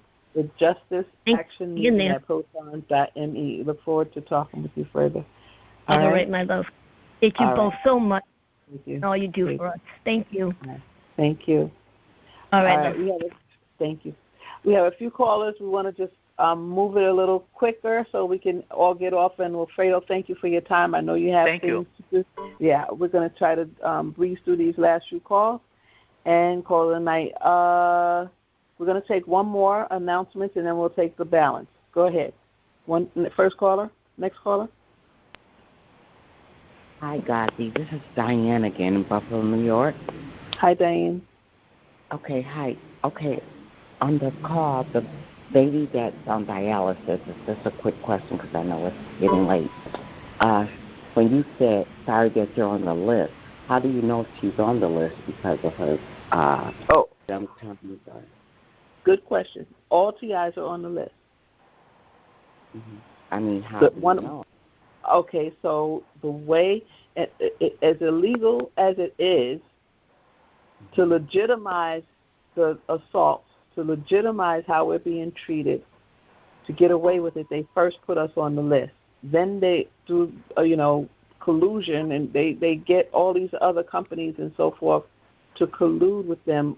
So they distribute the list to other people, other agencies, 70,000, I believe there's a number of other agencies and companies and so forth that they send and distribute the list to.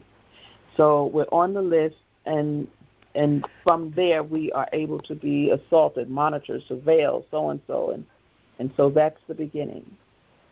Oh, I see, and I commend Wilfredo, the guy, the man, T.I. Wilfredo, I don't know what's his name. I commend Wilfredo. Wilfredo, I commend what he's doing. My ex-husband was a correction officer. I don't know if this is how I got involved with this mess, but it probably is. I'm thinking that they passed my name around some type of way to the FBI, and this is because I have no business in a program like this whatsoever. I don't have money like this other girl worked for her family, worked for JFK, and things like this. So, I mean, what am I doing here on this list? But exactly. That. Exactly, okay. Diane. Thank you, but, none of us belong on this list because guess what? The program should not exist. It threatens democracy. We're America, home of the free, land of the brave, and all this. And why is this program here? Why is there is no logic in any of this. No logic, no explanation. Exactly. So no one should be here. But thank you for your comments, Diane, and thank you for joining the J.A.M. Don't forget to send me the email. I will. Okay, thank you so much. Okay, my pleasure. You do. Thank you, Diane. All right. Announcements, please, and then we'll take the last few questions. Hi, guys. Please take a peek at your screens for video announcements.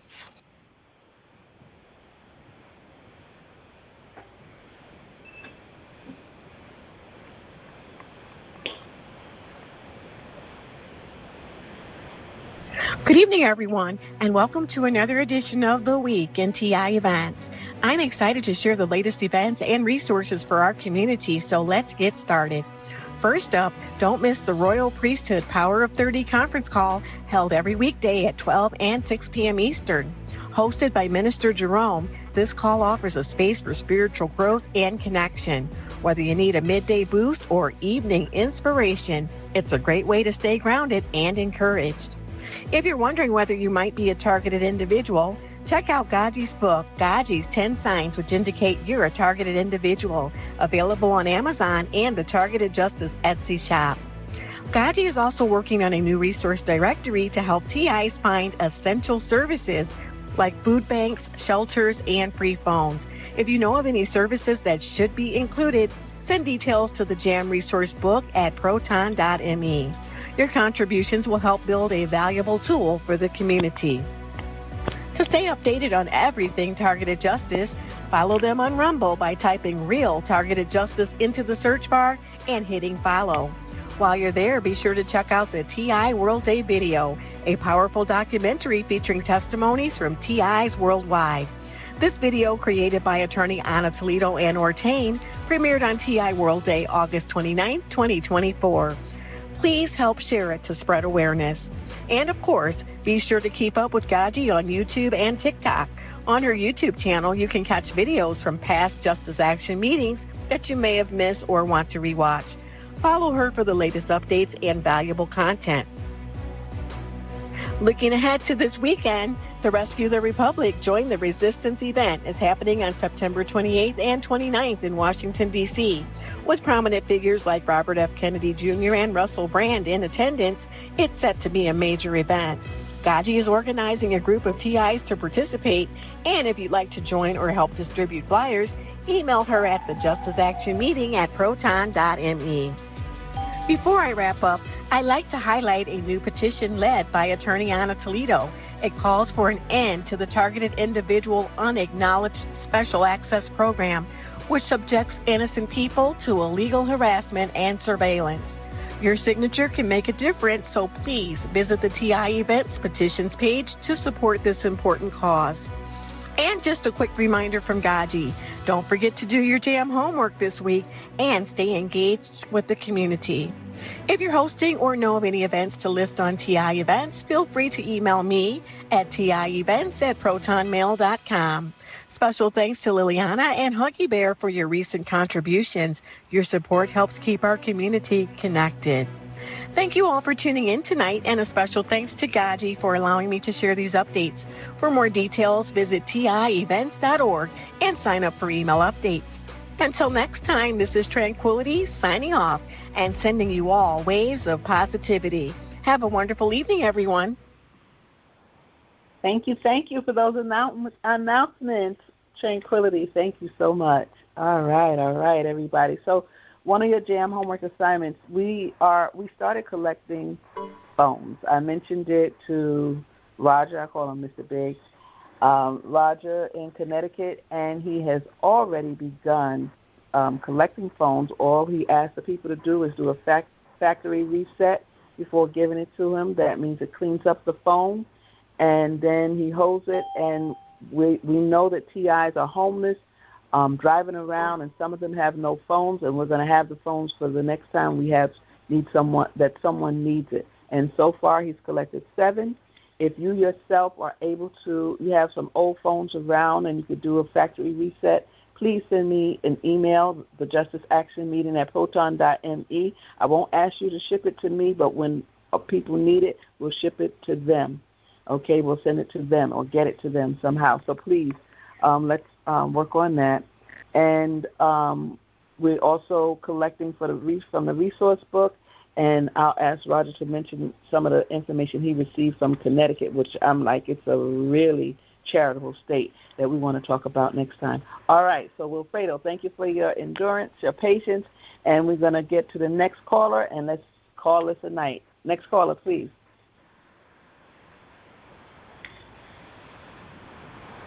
Hi. Oh, hello. Hi. Hello.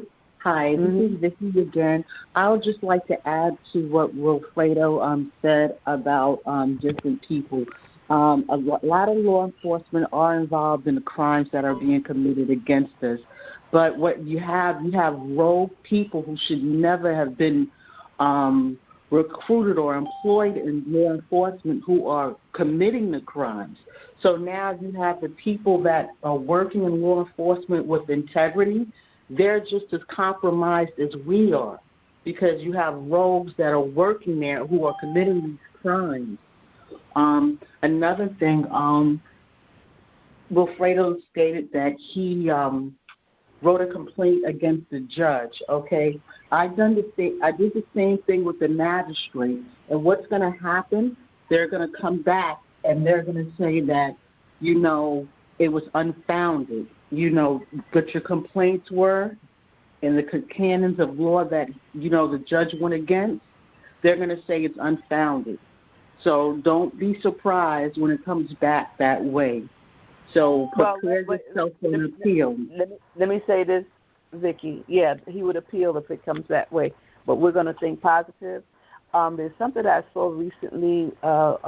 I can't remember what it is. A new ruling about judges that came down. I'm going to find it.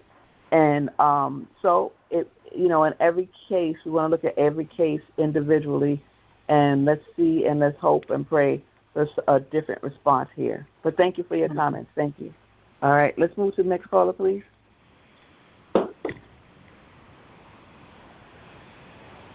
Hello? Hi, how are you? Yes. Okay. Thank you, Wilfredo, for all the support you're giving us. And vamos a necesitar tu ayuda para navegar el sistema de justicia de Nueva York.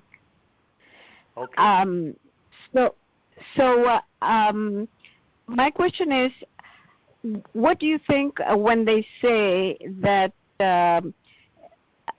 victims are nominated by a suspicious activity report tip to a fusion center? And what is the relationship of the fusion centers and the FBI and the CIA with regard to this program, and how they nominate people and who nominates people?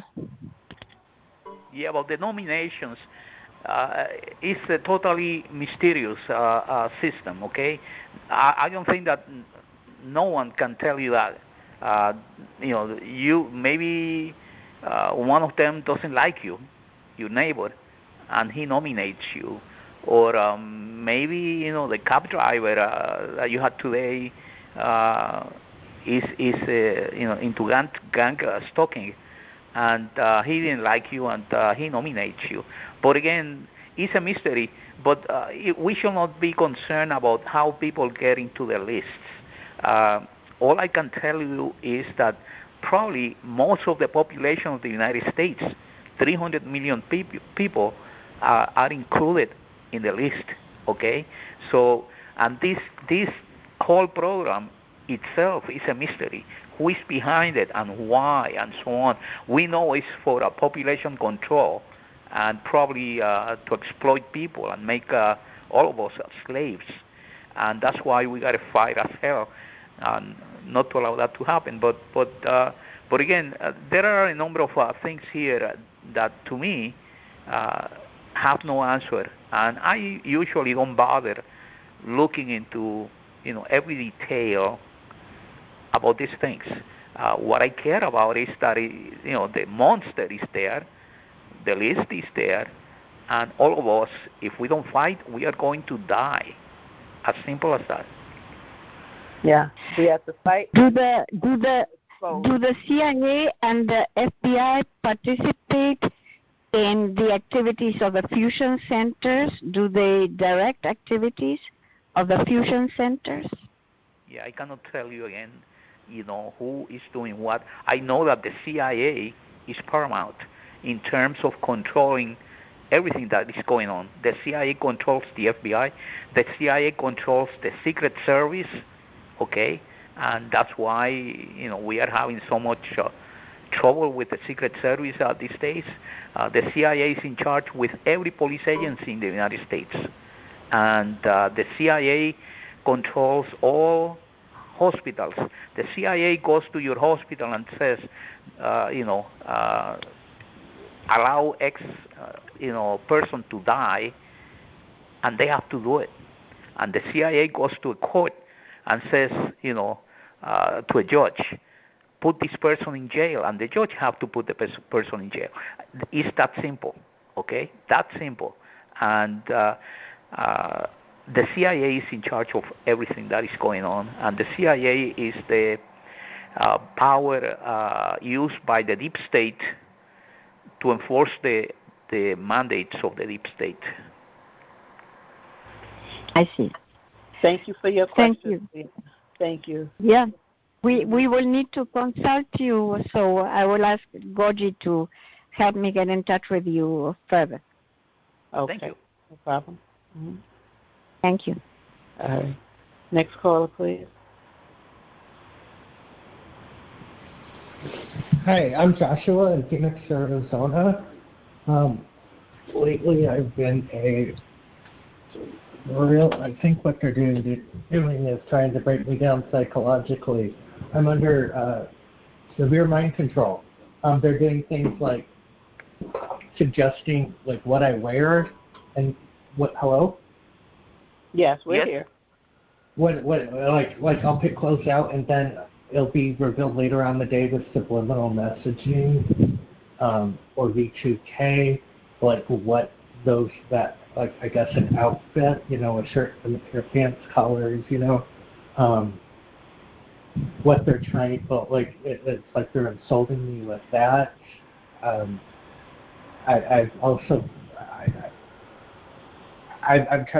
They're wanting me to become Mormon. I was raised Mormon but became Catholic. Okay, what's your name, sir? I'm Joshua, and I'm just a specific question. If I'm familiar with this really heavy psychological breaking down that they're trying to accomplish, and how I could, I guess, go through it, withstand this. Are you? What state are you in? I'm in Arizona. Okay, and you have V2K? Do you have V2K? I do, and subliminal messaging constantly. That's a recent development in my targeting. Okay. Are you using anything to shield? No. Okay. I've tried to restrict the Wi-Fi, but I don't have anything like I shield with. Okay. So, do you use magnets? No, I don't use anything. I'm destitute. I don't have any money to buy a planet. Oh, okay. All right. So then we'll put that out there because you can start by using some things to interfere with the communication. And it is a big psyops and subliminal messaging, and the whole psychological component is a major component of the entire program. Right. And also urges to pick up my phone at certain times, Yeah. So if you need to if it's only you and them, then it's easy to not I don't want to say obsess, but it's easy for them to excessively interfere with your day and just kind of control your thoughts and moods and thinking and so forth. So you're going to have to do something to block it and interfere with it. Perhaps, I don't know, maybe next week some people can come with some ideas. But and Melody has a call for people with V2K every Monday. I'm not sure if she meets every Monday, but the information is certainly on TIEvents.org, and you can find out when her call is. And everybody on there has V2K, and they would form quite a good support group for you. And how is a typical way to use magnets? I'm sorry? What is the way people use? Would you use magnets? Oh, you put them around whatever you put on your head, a bandana, a headband, or a hat, or cap, but put the magnets around your temple, your forehead, and even the back from ear to ear, and it would help to interfere with communication. Okay, great. I haven't heard of that. Thank you. All right, my pleasure. All right. Okay. All right, next caller, please. And I think we're just going to take one or two more and call it a night. No duplications and so forth. Please do your J.A.M. homework and be ready for next week. We want to do some FOIAs. FOIA.gov is a good place to go just to figure out which agency you want to send in a request to. Yes, caller, please. Go ahead. Hi, thank you, Gaji. Can you hear me okay? Yes, ma'am. Oh, okay, good. Thank you. I know you might have a question, but please also announce. No. I actually don't. I just have a quick comment for the guest speaker. I want to thank you so much for offering us hope, inspiration, and encouragement. And I know you don't need to be told this because I can tell you have a lot of fight in you. But back in my day, which I don't want to tell my age, but we had an old saying that says, keep on trucking. And so I want to say to you to keep on trucking. It means keep on fighting no matter what people tell you. People may say, oh, you're not going to win. Keep fighting, keep on trucking, and just thank you so much for coming to the call and sharing your story and your quest for justice. And then real quick, Gaji, I want to thank the people, the TIs that have been sending in the letters. Thank you so much. You guys, please get your letters in to the J.A.M. project at proton.me, the J.A.M. project at proton.me. Just 3 paragraphs. Please put spaces between your paragraphs, 4 sentences per paragraph. Tell your story. Make your plea of what you want done. Thank you so much, Gaji. Thank you so much. Thank you, Lynn. All right, and that is for the J.A.M. project. Please don't forget, because as we accumulate your letters, we're going to be able to send this off to different people. So please join the project and support us. All right.